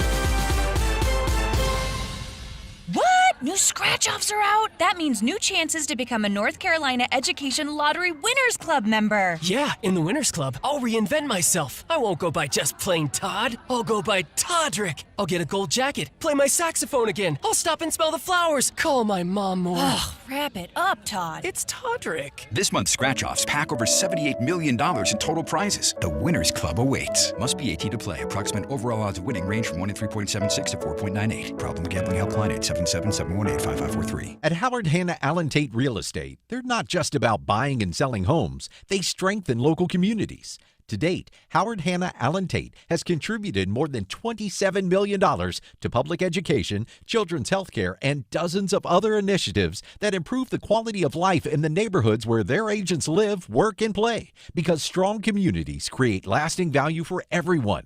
If you're looking for a real estate company that believes in meaningful impact, visit howardhannatate.com and let them show you how they're built differently. Listen up, football fans. You won't want to miss this. Right now, new Bet365 customers bet $5 and get $300 in bonus bets, win or lose. So you could turn that $300 into something bigger when you bet on money lines, spread, totals, player props. $300 in bonus bets when new customers bet $5. I know where I'm going to bet from now on. Download the app today and see why it's never ordinary at Bet365. Gambling problem? Call 1-877-718-5543 or visit morethanagame.nc.gov. 21 plus only. Must be physically located in North Carolina. TNC Supply in-app only.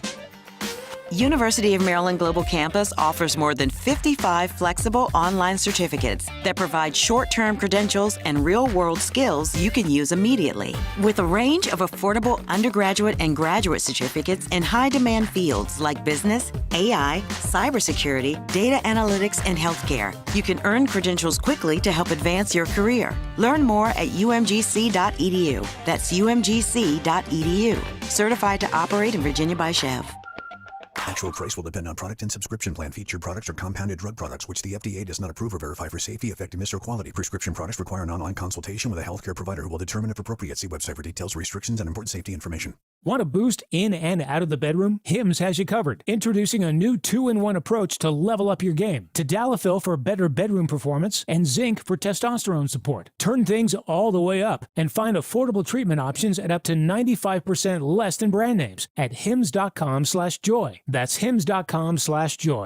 This hour of the Triangle Sports Leader is powered by Ritchie Law Firm, Injury Lawyers. Ritchie Law is on top of it. That one back. That one going. Gone. Go to RitchieLaw.com. That's RitchieLaw.com. Broadcasting live from the Lenovo Studios. WCMC HD1 Holly Springs. 99.9 The Fan. The Triangle Sports Leader. Good afternoon, everyone. I'm WRAL meteorologist Mike Mays. Rain is on the way tonight and during the day tomorrow. Some of it could be heavy. There could be some localized flooding during the day Tuesday. 61 the low tonight, 66 for the high on Tuesday. It's an 80% chance for rain. Weather update brought to you by Newcomb & Company, where your comfort is their business. Visit newcombandcompany.com. 5 o'clock check of your money. Dow Jones is up 49 points to 45,883. This hour of the drive is brought to you by Bet365. When it comes to sportsbooks, Bet365 has it all. Download the app today and see why it's never ordinary at Bet365. It's 5 o'clock.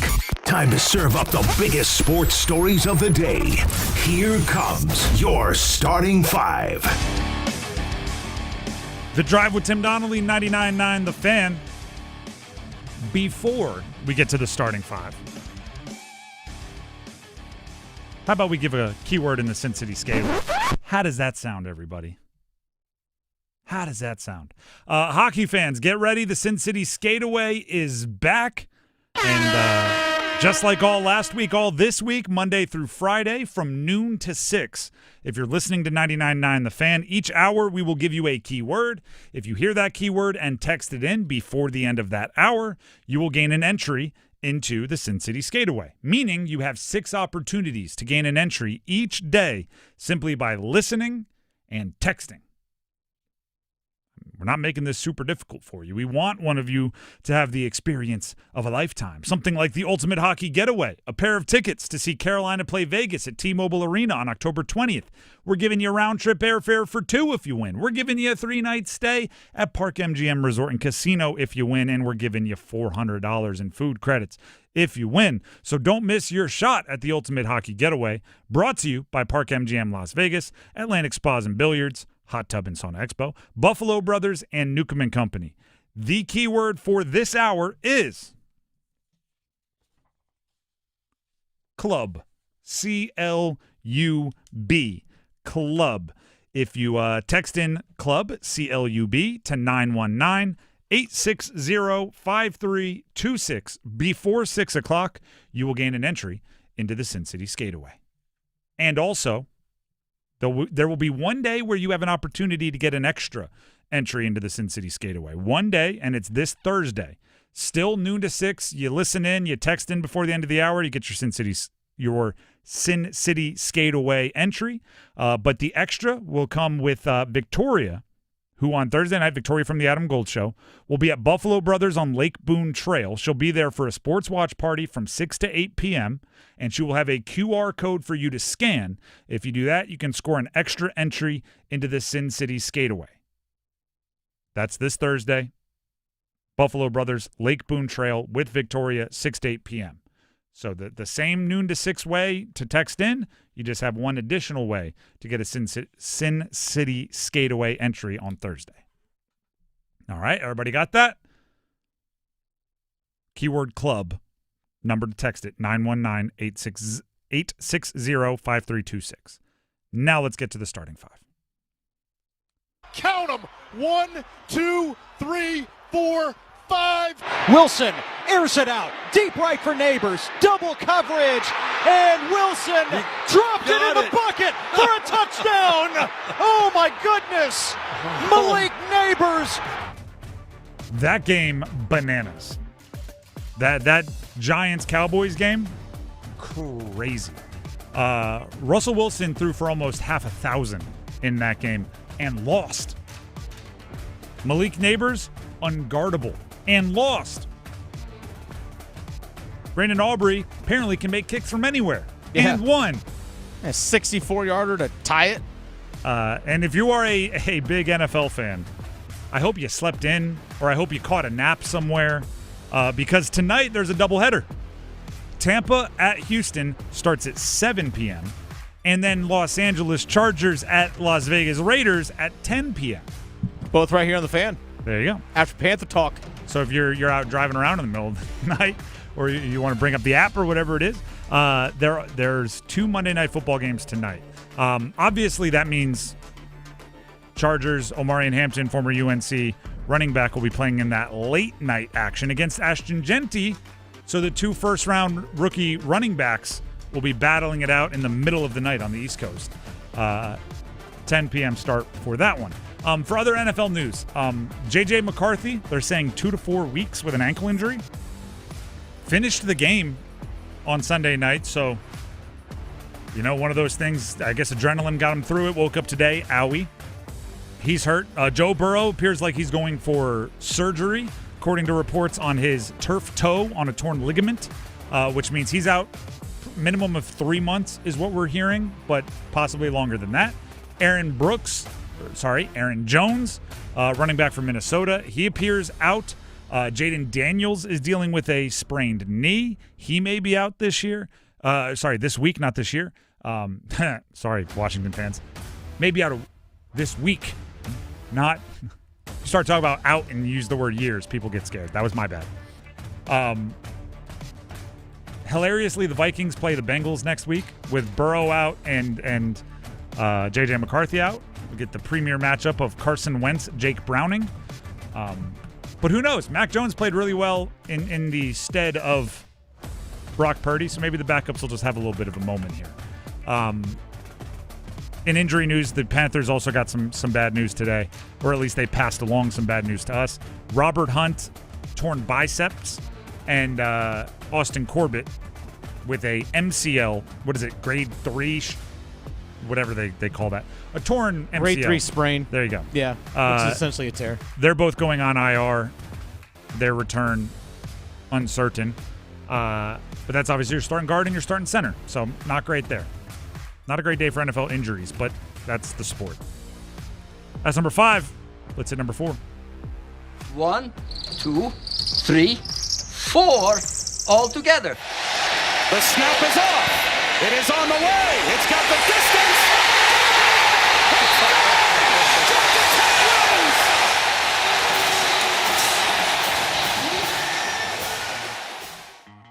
I don't like being where the ACC is right now already. In the AP poll, there's 3 ACC teams. There's Miami, way up there. There's Florida State climbing, and there's Georgia Tech climbing. And that's it. And suddenly, the ACC is very, very, very invested in those 3 teams, keeping their foot on the gas and not having a hiccup if you want 3 teams in the CFP. Now, are there some other ones that can, like obviously State hasn't lost yet. If they string together, a double-digit win season, maybe they can get into that mix. But already it's not a great run of things for the ACC. This past week, like Georgia Tech's gain was pretty much losing Clemson as a contender, right? I'll put my hand up on this one. I don't know if I've ever been as wrong on a team as I was about Clemson. They appear broken from the jump, and I thought they were in a class by themselves in the ACC all the way at the top. Cade Klubnik isn't getting it done. Dabo Swinney appears to have some kind of distrust of Klubnik just based on body language.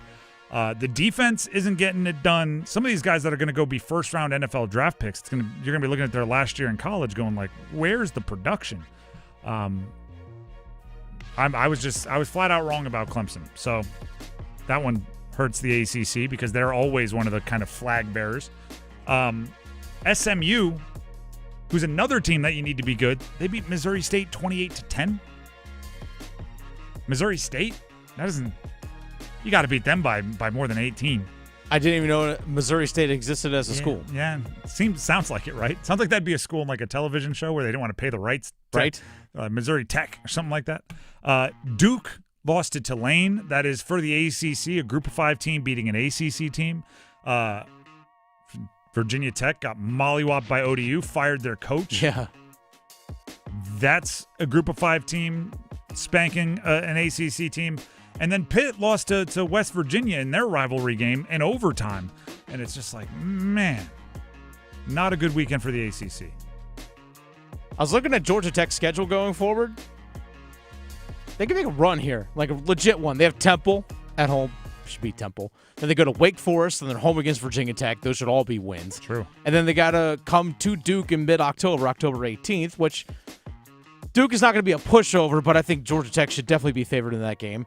Home against Syracuse, then you're at NC State November 1st, which is not going to be an easy game at all. Then Boston College, Pitt, and then Georgia to close things out. I mean, Georgia Tech's staring at a 10-win season easily. And honestly, I don't know if easily, but it's definitely possible. Oh, for sure. Yeah. I mean, I listen. If a team that I care about is not in the mix, I like rooting for Georgia Tech. They feel like a throwback. And we've pledged our allegiance to Haynes King a few times. Just seems like a good football player. But I don't know if we want like the hopes and dreams of the ACC riding on Georgia Tech, and we might already be there and I know after three games. That's number 4. Let's hit number 3.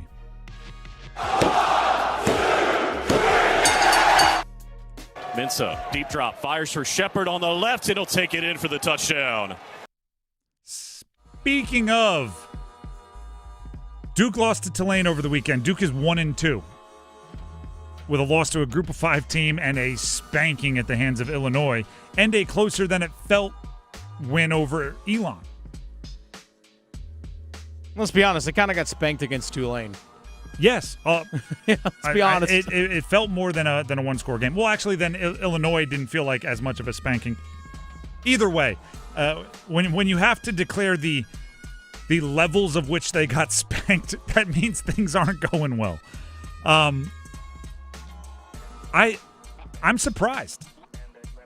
I felt coming into this year, and by the way, Duke had they've won at least 8 games each of the last 3 years. They returned an absurd amount of their roster from last year, and you could argue and could still make the argument they improved at the quarterback position. Going from Malik Murphy to Darian Mensah, who's throwing for over 300 yards in every game, near 400 yards in some games. So when you return multiple All-Americans, when you return key players at key positions, they did a very, very good job of avoiding the portal poaching that many teams have to deal with. And then you show up, and through your first 3 weeks, you put on the field what you put on the field. It's underwhelming, to say the very least. And I'm trying to think of the best way to put this. Actually, no, it goes back to what I was saying after the Illinois game.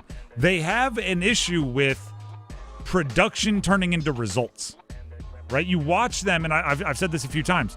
If you were to cut off the score bug, right? You couldn't see down distance, what the score is, how much time's left, and you mixed up the plays, right? So you weren't watching them like go down the field chronologically. You were just showing all of the plays in random order. You might think Duke is like winning a game. And then when you see what the actual score is, you're like, oh, never mind. They're down multiple scores. They're having a hard time turning like good play into points, which is a really vital skill, right? If you're bullying somebody, if you're throwing for 300 yards, if you're moving it up and down the field and you're just not converting it into points, that's going to be something that's really hard to overcome. I mean, they outgained Tulane in this one, but it felt like Tulane was spanking them, right? Like that's the issue right there. They had a better third down conversion rate. I'm just looking at the stats here. They had less penalty yardage. They had higher yards per rush. Like there's a lot going there. They tied in the turnover battle. It's a weird one, but they have to learn how to convert that into actual, advantage on the scoreboard, or else, Darian Mensah is going to finish with ridiculous passing stats, and they're going to win 6 games, which is not why you paid him $4 million. That's number 3. Let's hit number 2. Just the two of us. UNC beat Richmond by a bunch. Okay, Like the nuts and bolts of it are they won 41-6, and that is the bare minimum of what you needed to do. There's a few other things that I would say left you maybe unfulfilled. For example, Gio Lopez threw for 119 yards, which, against Charlotte he threw for 155. Against TCU he threw for 69. There's the irony of Darian Mensah throws for 350 yards a game.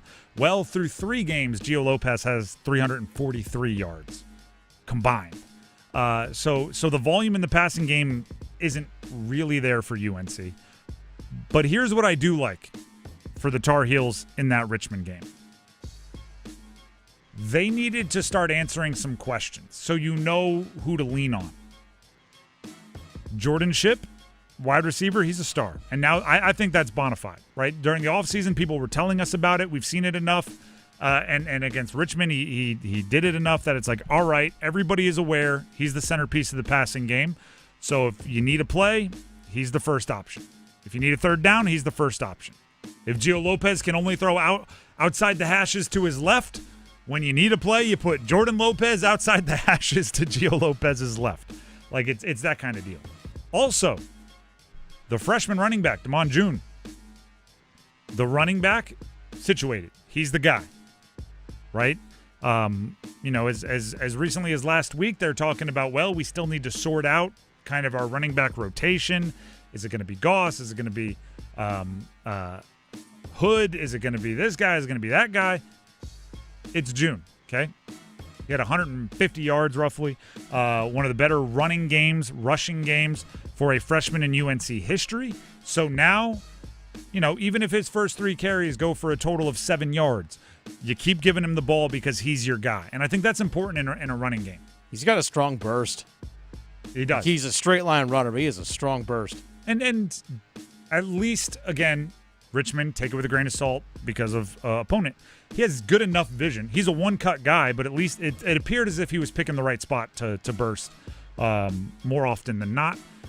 And then also on defense, and I know the defense, held Charlotte pretty good. To me, they're now to a point where, they know where to line up. They know their responsibilities. Against TCU, there was a lot of, you got him, no, you got him, no, oh, man, he scored. There was a lot of, seeing a guy, even when TCU didn't complete the pass, even when they didn't even throw it that way. After a play, you just see a TCU guy 30 yards downfield uncovered, and they're looking at each other like, were you supposed to have him or was I supposed to have him? One of us was supposed to have him. There's less of that going on. So the more comfortable the defense gets, the better it is, obviously, but also the more multiple the Belichicks can be with their play calling. And those are big lessons. All 3 of those are big lessons to learn. And if all that came out of the Richmond game was you won by 30-something points and you now are more confident in those 3 answers, I think that is a good enough usage of your mid-season game against a FCS opponent. Now you're going on the road to UCF. I'll be there, by the way, down in Orlando. I'll be there in person. So put on a show for me, UNC. Don't make me fly all the way down there just to watch the Golden Knights and Scott Frost get you. That's number 2. Let's hit number 1. Go 1! Bryce again in the gun, takes the snap, looking right, rolling to his right, throws, right corner of the end zone, touchdown catch by Hunter Renfrow. All right, now we can have the real conversations, and we will have the real conversations about things that need to get better. 0-2, the starts are unacceptable, the turnovers are unacceptable. But I thought, and we've done that quite a bit today, and go back and find it on our YouTube. Appreciate all of the callers that called in. Many of you contributed to the honest conversation about some of the struggles of the Carolina Panthers. I thought we'd use just the starting 5 portion of the Panthers to point out a few of the silver linings, a few of the things that it's like, well, if you don't want to be mad about everything and you're a Panthers fan, you could come up with this. First, Hunter Renfrow is objectively a cool story. He was out of the league last year with an illness, and he got down to 155 pounds, according to Renfrow. He caught 2 touchdowns yesterday. That and by the way, when he had his first run with the Raiders and he became a Pro Bowler, he's already one of the most unlikely Pro Bowl wide receivers in NFL history. He's a former Clemson walk-on who had one of his first team workouts with Clemson. A teammate came up to him and asked him for water. Like that is part of the Renfro legend, and he became an NFL Pro Bowler, missed a season with an illness, came back, and had a 2-touchdown game yesterday. I don't think you should be throwing him jump balls and deep balls on gotta-have-it drives in the fourth quarter to win the game, but it's still a cool story. Secondly, looking for a little bit of optimism, how about those rookies? Now, I'll give you the buts in a second. But Tetairoa McMillan he's already a good wide receiver. He's already a legitimate NFL number 1 wide receiver. He had 100 yards in his second career game, and it could have been more. You could argue the 2 most impressive things that Tetairoa McMillan has done, one in each game, were catches that didn't count. He had the catch that was a defensive pass interference that he made the catch, a one-handed catch in the first game against Jacksonville, and they didn't feel the need to have to challenge and overturn it because it was defensive pass interference, so he got the ball there anyway. And then the one-handed catch down the left sideline against Arizona was bananas. It wasn't in bounds, but it shows his ability. So he's really good. Princey Umanmielen got a sack. How about that? Panthers pass rush doesn't happen often. But he pulled up into one of the few reps that he was given and was able to get himself into the most important statistical category for an edge rusher in the sack column. I know there's a bunch of other advanced analytics, pressures, QB hits, QB hurries, get off, the pass rush win rate. The thing I still care about most is how often you get the quarterback on the ground in a passing situation.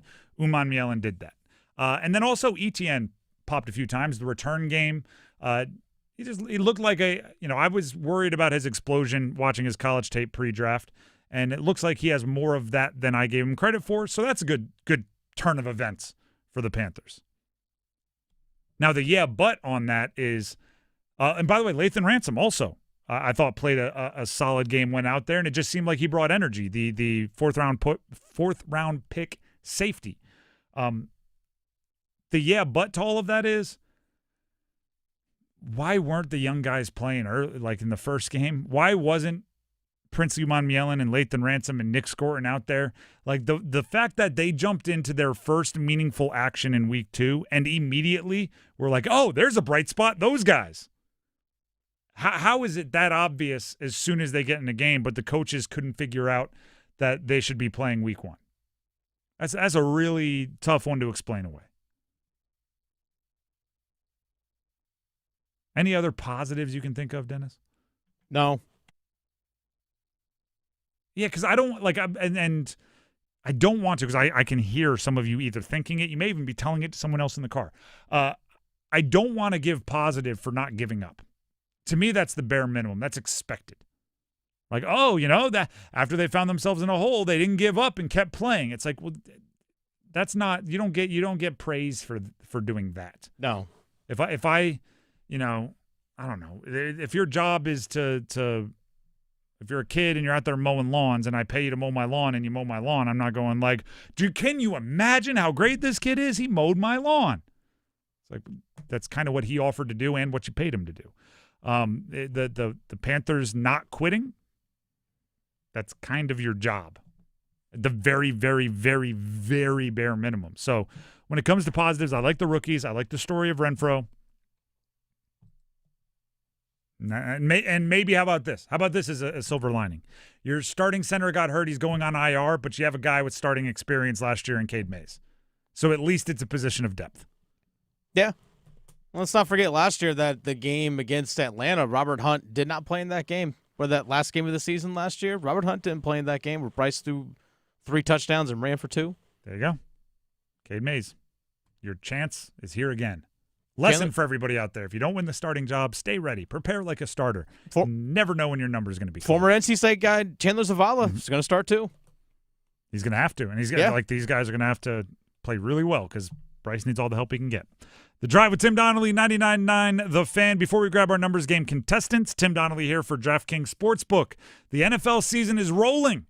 And every touchdown can bring you closer to a payout with DraftKings Sportsbook, an official sports betting partner of the NFL. We're talking first touchdown scorers, anytime touchdown props, the thrill of live in-game betting. Every snap is loaded with opportunity. What did we say earlier? 5 guys that played for the Tar Heels, 6 touchdowns total just in the Sunday window from those 5 guys. Well, if this is the week of that particular alumni group scoring touchdowns, maybe you're interested in Amarian Hampton on the late night game tonight. He's minus 110 to be an anytime touchdown scorer, but if you want him to go first touchdown scorer, what about plus 550? How's that? For 2 touchdowns, plus 500. He's actually one of the betting favorites to score of this entire evening, the 2 games. But if you're interested in that, DraftKings Sportsbook, lines and odds are subject to change. New customers, I have something else for you as well. Bet $5, just $5, and get $200 in bonus bets instantly. Plus, score over $200 off NFL Sunday Ticket from YouTube and YouTube TV. All you have to do is download the DraftKings Sportsbook app and use code TIMD at signup. That's code TIMD with no spaces to get $200 in bonus bets instantly when you place your first bet of $5 or more, plus over $200 off NFL Sunday Ticket from YouTube and YouTube TV.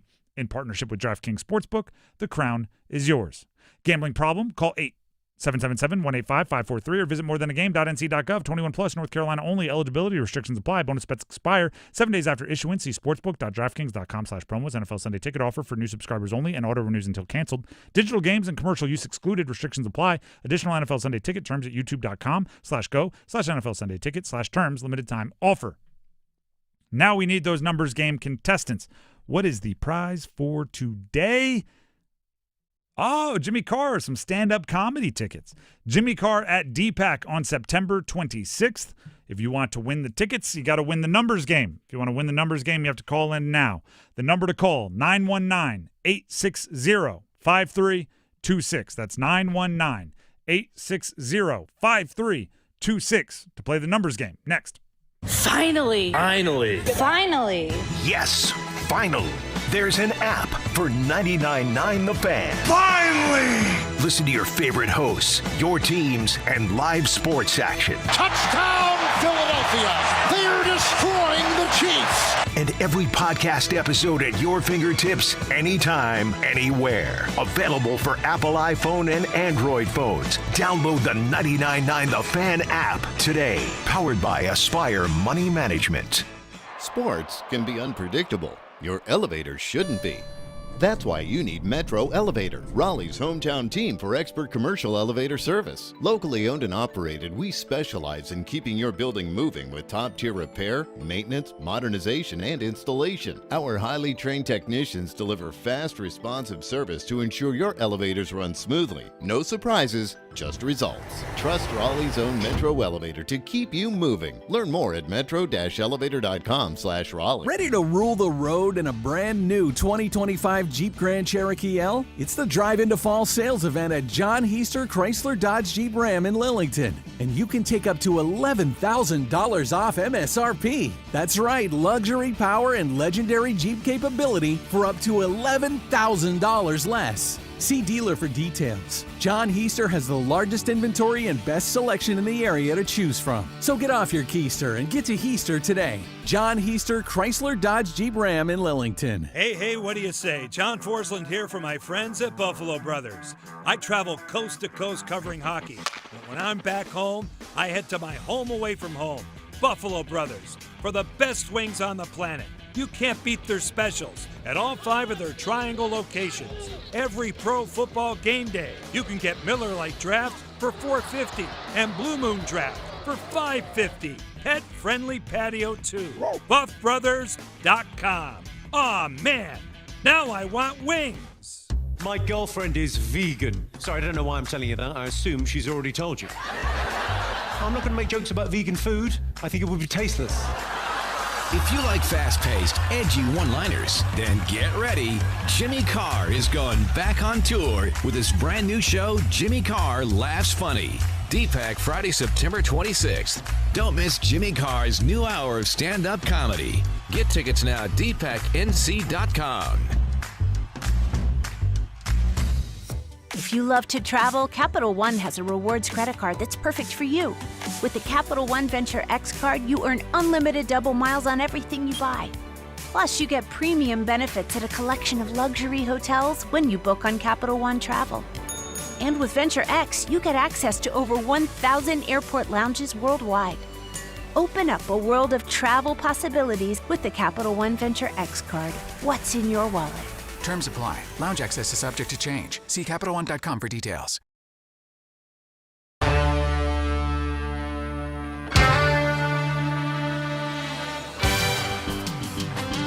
The Drive with Tim Donnelly, 99.9 The Fan.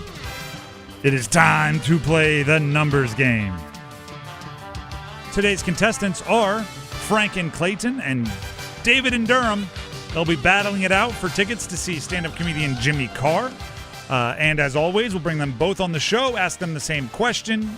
They'll answer it. Dennis will pick his favorite answer. That person will get to go first. Frank and Clayton, are you there? Yes, sir, I'm here. All right, Frank. The question for today is, it's a Monday, so the weekend just ended. Looking back over your weekend, what was your highlight of the weekend? But because we're a sports show, keep it sports related. Well, I've torn a little bit, but I'm going to go with my Yankees beating the Red Sox 2 out of 3 and kind of firming the playoff grip a little bit better, and Aaron Judge heating up. All right. Hitting more home runs. Dennis, any follow-up questions? No, sir. All right, Frank, you're locked in. We'll go to David and Durham. David, can you hear me? I can. All right, same question to you. What was the highlight of your weekend as you look back on it? But because we're a sports show, make sure the highlight relates somehow to sports. Well, just that we're that much closer to hockey season starting. We're 24 days away. All right, that's hey, he knew the days off the top of his head as well. Dennis, those are your two options: the Yankees getting it going against the Red Sox, or 24 days from hockey season. That's a tough one, actually. If you count preseason, we're 7 days away. A week from today. We are. Training camp starts on Thursday for the Canes. That's actually a real tough one. Because there's actual baseball played this weekend, as opposed to counting down the days, I'm going to go Frank. All right. I'm going to go with Frank on this one because there's actual games played this weekend. Frank and Clayton gets to go first. David, don't worry. You'll have your chance. Just have to stay on the line for a second and hold. Frank, are you ready to pick a category? Yes, sir, I am. All right, the categories are NFL players with mid-September birthdays, NFL players that played for teams that don't exist anymore, and this includes teams that relocated, NBA players with strange shooting forms, or NHL Hurricanes only. I got to go with the Hurricanes. All right. That's smart because you knew the other guy was counting down the days till Canes. I think see you're playing a little defense there. I'll give you the team and the player. I will say the team in this category, even though we know it, just to keep it fair timing-wise with the other category. I'll give you the team and the player. Give me the jersey number as quickly as you can. 30 seconds on the clock. One pass if you need it. Do you have any questions before we get started? No, sir. We're all set. All right. Your time will start when you hear the horn. Jordan Stahl, Carolina Hurricanes. 11. Correct. Mark Jankowski, Carolina Hurricanes. Pass. Ian White, Carolina Hurricanes. 28. Incorrect. Keith Aucoin, Carolina Hurricanes. Oh, these are tough ones. 18. Incorrect. Mark Jankowski, Carolina Hurricanes. 15. Incorrect. Ian White, Carolina Hurricanes. 5. What was that? 5. Incorrect. Keith Aucoin, Carolina Hurricanes. 18, 19, 20. Those are tough today. I was going to let you keep going because you weren't particularly close, unfortunately. You did get the captain. Yeah. You got Jordan Stahl with 11. Janky, 77. So we're kind of double numbers there. Ian White was number 7, and Keith Aucoin was 37. So a little fetch action there. But you did get one. You avoided the shutout. Go ahead and stay on the line. We'll see if it holds up. That brings us to David and Durham. David, are you there? I'm here. All right. The categories remaining for you to choose from are, I should say, NFL players born in mid-September, NFL players played for teams that don't exist anymore, NBA players noted for their strange shooting form. I'll go with the September birthdays. All right. I'll give you the team and the player. Give me the jersey number as quickly as you can. 30 seconds on the clock. One pass if you need it. You need at least 2 for the win. Do you have any questions before we get started? No, I'm good. All right. Your time will start when you hear the horn. Terry McLaurin, Washington Commanders. 35. Incorrect. Dan Marino, Miami Dolphins. 7. Incorrect. Terry McLaurin, Washington Commanders. Pass. Michael Crabtree, San Francisco 49ers. 80. Incorrect. Dan Marino, Miami Dolphins. 8.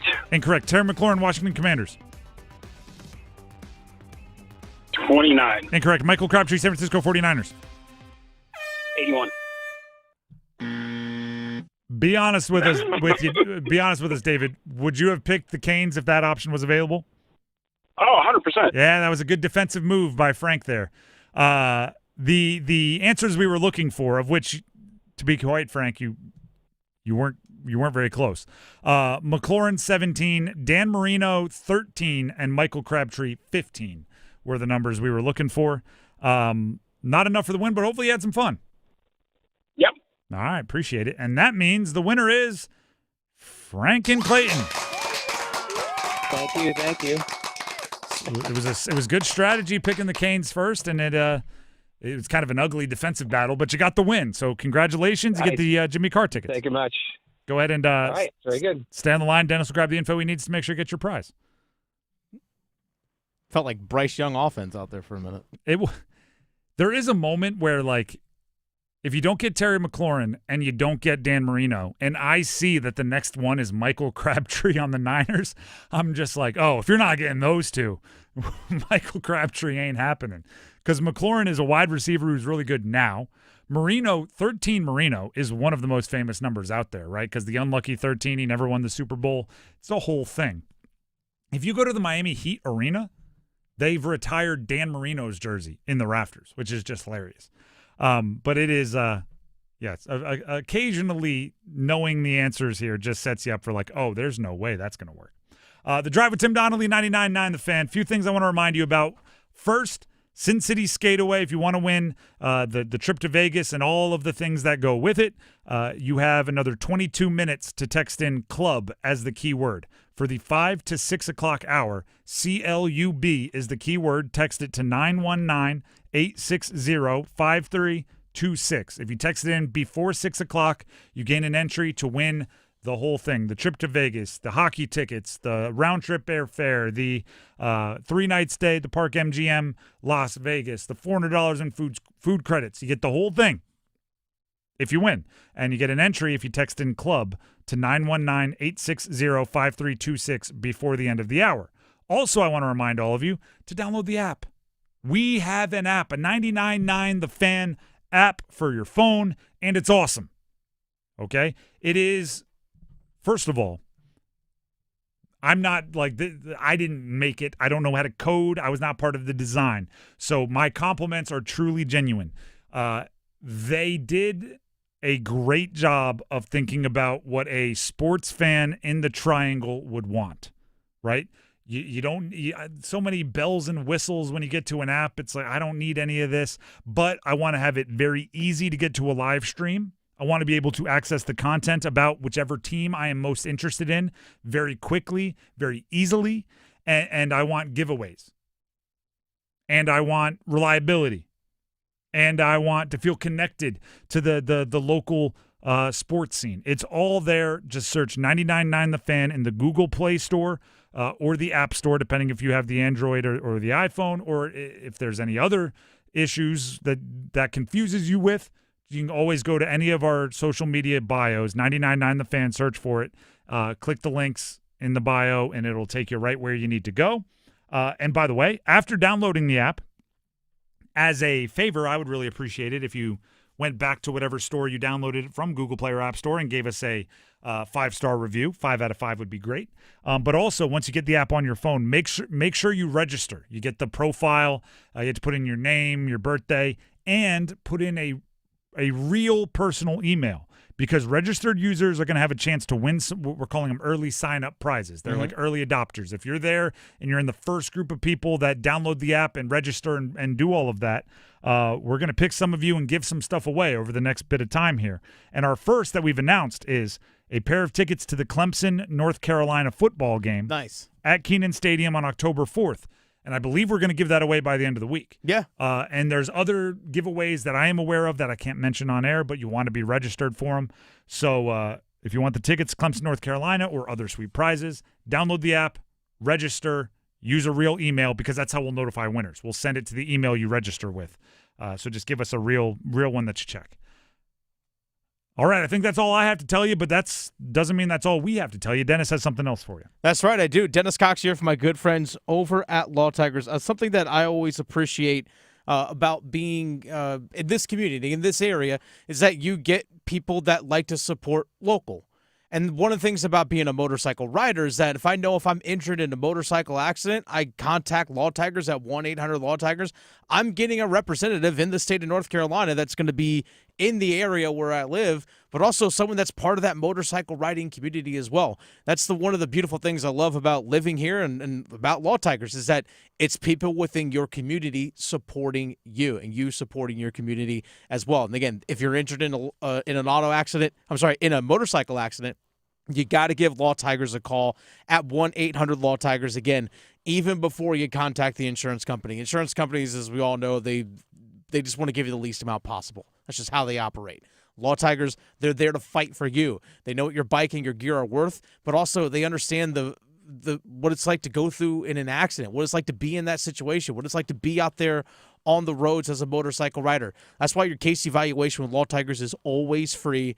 And also, you don't pay a dime until your case settles. So, again, if you're injured in a motorcycle accident, call 1-800-LAW-TIGERS, North Carolina's motorcycle lawyers. Law Tigers is a network of independent law firms who are members of the American Association of Motorcycle Injury Lawyers. Law Tigers is not a law firm. The Drive with Tim Donnelly, 99.9 The Fan.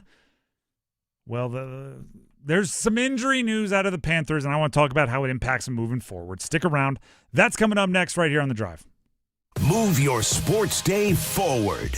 39 undefeated teams left in college football, and yes, NC State's on the list. ECU, Virginia, Wake. Those wins look pretty good, and they aren't the three cupcakes, and now number 19 Indiana faced. The Wolfpack are no longer under the radar. We'll see if pressure makes diamonds or just folds the walls come Saturday at Duke. Get set up. Join Next Up with Paul Ihander. Mornings at 9 on 99.9 The Fan, the Triangle Sports Leader.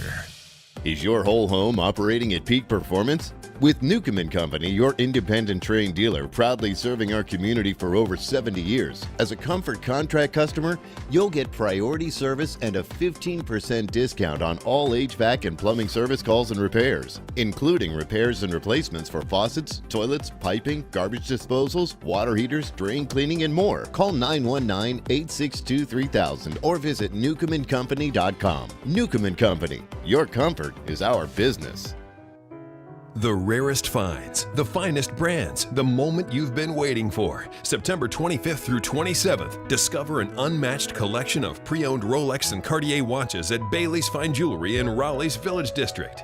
For 3 days only, shop highly coveted timepieces as well as an expanded selection of luxury pre-owned handbags from the designers you love. Visit Bailey's Fine Jewelry September 25th through 27th for iconic watches and coveted handbags. Visit BaileyBox.com for details. Is going to your local bar the worst part of your day? The bartender ignores you, mediocre food, warm beer? Then why go there? Take 5 minutes and drop in at Sharky's, where they'll give you a free evaluation and you can learn about all the bars that you shouldn't go to. Sharky's has helped thousands find the right bar to hang at. What are you waiting for? Sharky's evaluation could be the cure to the worst part of your day. Change your bar, change your life. Sharky's, 5800 Durley Road by the Shell Station. Struggling with high interest debt? You can pay it all off in days with Loan Pronto's Rapid Equity Loan. Hey, it's Dennis Cox. Get cash out now without touching your low rate first mortgage. No appraisals, no waiting, no BS. The Rapid Equity Loan program at Loan Pronto is amazing. One Loan Pronto client just got $300,000 approved in under 24 hours. They paid off debt, renovated the kitchen, and cut their monthly expenses by $1,800. That's a huge turnaround. Loan Pronto, instant approvals, low rates, no hard credit pull up front. Listen, your home equity is yours. Use it. Get cash to consolidate your debt down to one easy low monthly payment. Call Loan Pronto now for a free instant appraisal for your home and see how much cash you can get today. Loan Pronto is A+ rated by the BBB and have nearly 2,500 5-star Google reviews. Their service is off the charts. Call now to start the conversation. 919-381-1760, loanpronto.com. 919-381-1760. Get debt relief now. Loanpronto.com. Equal housing lender. NMLS 1661781 on approved credit. NMLSconsumeraccess.org. I think it's just the frustration of what I feel like we have. The group that we've assembled here, and to see glimpses of it, and to not see the consistency. And I know that we'll get there with hard work, but they got to be studs about it. We all have to be studs about it as a staff and as players as well, that we are going to have to be disciplined about our approach.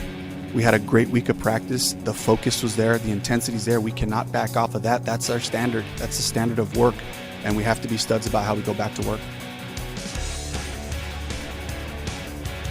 The Drive with Tim Donnelly, 99.9 The Fan. A lot of work to be done for the Carolina Panthers. You could argue it's good that they have a long time to do it because it's just going into week 3, and they've already dug themselves a decent hole being 0-2. But it became more difficult with the news we received today, which is Robert Hunt, one of their best players. He's an interior offensive lineman, so he doesn't get talked about in that light very often, but he's one of their best players, is going on IR with a biceps injury, and their starting center, Austin Corbett, is going on IR with a knee injury. MCL is the report. That's tough. One of the reasons, if you were looking for optimistic reasons about the Carolina Panthers coming into this year, it's they returned all of their offensive linemen, all 5 starters. They've had reps alongside each other in places where chemistry is really important. They had it. Ike Ekwonu missed week 1 with a surprise appendectomy he was not recovered from yet. And now these injuries take place in week 2. It's going to end up being about 50 plays that they've played as a starting unit before they take a long hiatus, and who knows if they'll be back this year at all. So, not ideal. The good news is they didn't just return the 5 starters from last season. I believe they returned like 9 guys that were in the offensive line room last year. Yeah, 9, 10 if you count Jared Kingston, who was on the roster last year but is on the practice squad right now. I'll count it, 10 guys. 10.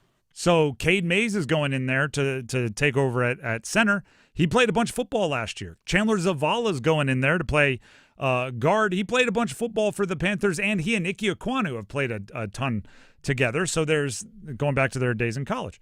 So there's familiarity there. It's just not ideal, right?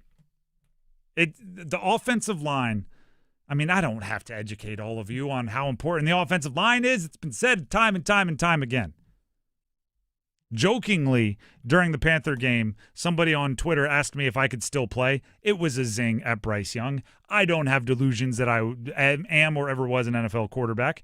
But my joking response was, well, are you going to let me spend 80% of the cap on offensive linemen? Like, if I'm going to play, I need at least 80% of the cap protecting me because I'm not good enough, right? Offensive line makes everyone's job easier on the offense. So if you told me Bryce Young was going to struggle through 2 games, what can you not have happen? If he's going to turn it around, I would go, well, the first thing is you need to make sure the offensive line plays well. And they would go, well, okay, what if we said 2 of those starters are gone? I'm like, well, it's going to make it tougher. And oh, by the way, Jalen Coker's also not playing. Yeah, it's going to make it tougher. Which, by the way, his spot, nice and secure for when he comes back. Smooth number 2 option in that offense, but that's a discussion for another day. The issue I have, or the growing concern I have, is when this team is healthy, top to bottom, the play calling doesn't exactly minimize their weaknesses. Sometimes I think their offensive play calling almost shines a light on their weaknesses. It's like, oh, is Xavier Legette not the best route runner in the world? Let's have him run almost exclusively difficult to run routes and throw him the ball whether he creates separation or not. Sound good? 12-yard outs. Here you go. 12-yard outs, double moves, option routes, like all of these things. And it's just not there. So now, if the Panthers had a proven top-line play caller and they lost a couple of interior offensive linemen, I'd be like, all right, they're going to have to play call in a way that minimizes the importance of the interior offensive line. But I don't have that confidence. I had this thought a few times during the game on Sunday. What are the chances that, right, similar to the complaint about Evero as a defensive play caller, that he has a system, and if the players don't fit into that system, he has a really hard time adjusting to what they do? What if Dave Canales is similar, and he just happened to stumble in Tampa the one year he was a play caller before coming to Carolina, the year that got him the head coaching job? He just happened to stumble into guys that really fit his system exceptionally well. For sure. The Mike Evans, the Chris Godwin, the Baker Mayfield, the Rashad White. If that group just fit, so now he's here and they maybe don't fit as well, and he's been going around trying to acquire guys that very similar match up to Tampa, a.k.a., well, I better get my Mike Evans. Let me draft Tedero McMillan. And, oh, by the way, he happens to be the one that looks like he fits into what he's doing. There's a place where the play calling just isn't adaptable and flexible enough for the Panthers to take advantage of the skill sets that they have. Because, listen, I've never been pre-draft. I wasn't as high on Xavier Legette as others. I thought it was a reach in the first round. But I acknowledge there are things he can do. He runs a 4.39 40, and he's over 200 pounds.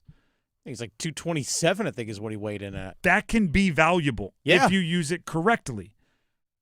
But if you're not using it correctly and you're putting the square peg in the round hole, it's not going to work out that well, and that's what we've seen. That's how you end up with, what is it, like 15 targets for 8 yards or something in the first 2 games? Yeah. 4 catches, 8 yards on 15 targets. That's not going to get it done. It's partially his fault. It's partially, like, there's a lot of blame to go around. So with the offensive linemen out, they're going to have to be more creative in how they minimize that part of the game. But that's a tall ask. That's a tough ask for Kyle Shanahan and Sean McVay and Andy Reid and Matt LaFleur and the best play callers out there. The Drive with Tim Donnelly, 99.9 The Fan. Dennis, you have something you'd like to tell everybody? I do. Join the Fan at the Aluminum Company of North Carolina on Hamlin Road in Durham this Friday afternoon as we host the Drive live from 3 to 6. It's the Aluminum Company Fall Open House. Join us for giveaways, on-site homeowner consultations, and free food. By the way, all at the Aluminum Company in North Carolina. By the way, the open house, the Fall Open House of the Aluminum Company, it really is a good time. Agreed. It really is. It is. If you're looking to do anything for your house, please come by the Aluminum Company this Friday. We'll be out there live 3 to 6. And just to maximize the information you can gain, take pictures of your house. Show up with specific questions. What can you do here? What can you do with this style of gutter? Like let them have as much information as possible, and you'll be amazed at the amount of options they can provide to you for what they can do to your house.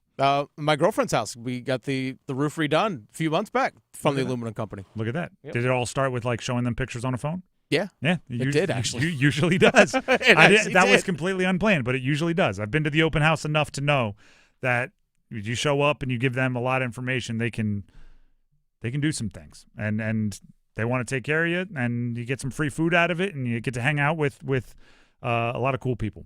The Drive with Tim Donnelly, 99.9 The Fan. You have a little over 5 minutes to take advantage of the Sin City Skateaway keyword for the hour. Text CLUB, CLUB, to 919-860-5326 by 6 o'clock to get the entry for this hour. If not, you'll have to wait till tomorrow at noon to get another option, another keyword during the Adam Gold Show here on 99.9 The Fan. Tonight, coming up in just a few minutes, we have Panther Talk. So you'll hear from Anish Shroff, the voice of the Panthers, as well as Dave Canales on week 2 and moving forward, dealing with the injuries we were just talking about. And then following that, there'll be Monday Night Football, Texans and Bucks, followed up by Monday Night Football, Raiders and Chargers. It's a doubleheader, so enjoy that. We'll be back tomorrow to look towards next week and round up everything from tonight. And I'm sure there'll be more Bryce Young talk, because there always is. Please download our app, 99.9 The Fan, 5 stars in the App Store and Google Play Store. We'll see you tomorrow. Have a great night, everybody. We've got NFL tonight on 99.9 The Fan. Presented by Wake Med. Showtime, prime time. And we're dishing up a clash of conferences. Hot dog, man. Tampa Bay and Houston. Dominate on 3, 1, 2, 3, dominate. Pregame starts at 6. Here we go. Kickoff at 7. Put up or shut up time. On the Triangle's home for the NFL, 99.9 The Fan. Monday night, you gotta feel it. Hey, it's Dennis Cox from 99.9 The Fan from my good friends over at Raleigh Weight Loss Center. I've been on the program at Raleigh Weight Loss Center for just over 6 weeks now. I've lost 35 pounds. 35 pounds lost thanks to the program at Raleigh Weight Loss Center, and the folks over there, they can help you as well. I know a lot of people get frustrated when it comes to dieting. Are you eating the right stuff? Or maybe you are eating the right stuff, and things just aren't working the way you expect them to. Through Raleigh Weight Loss Center, they'll get you on the right plan, but also you don't have to deal with any of the injections or shots, none of the side effects, no steroids.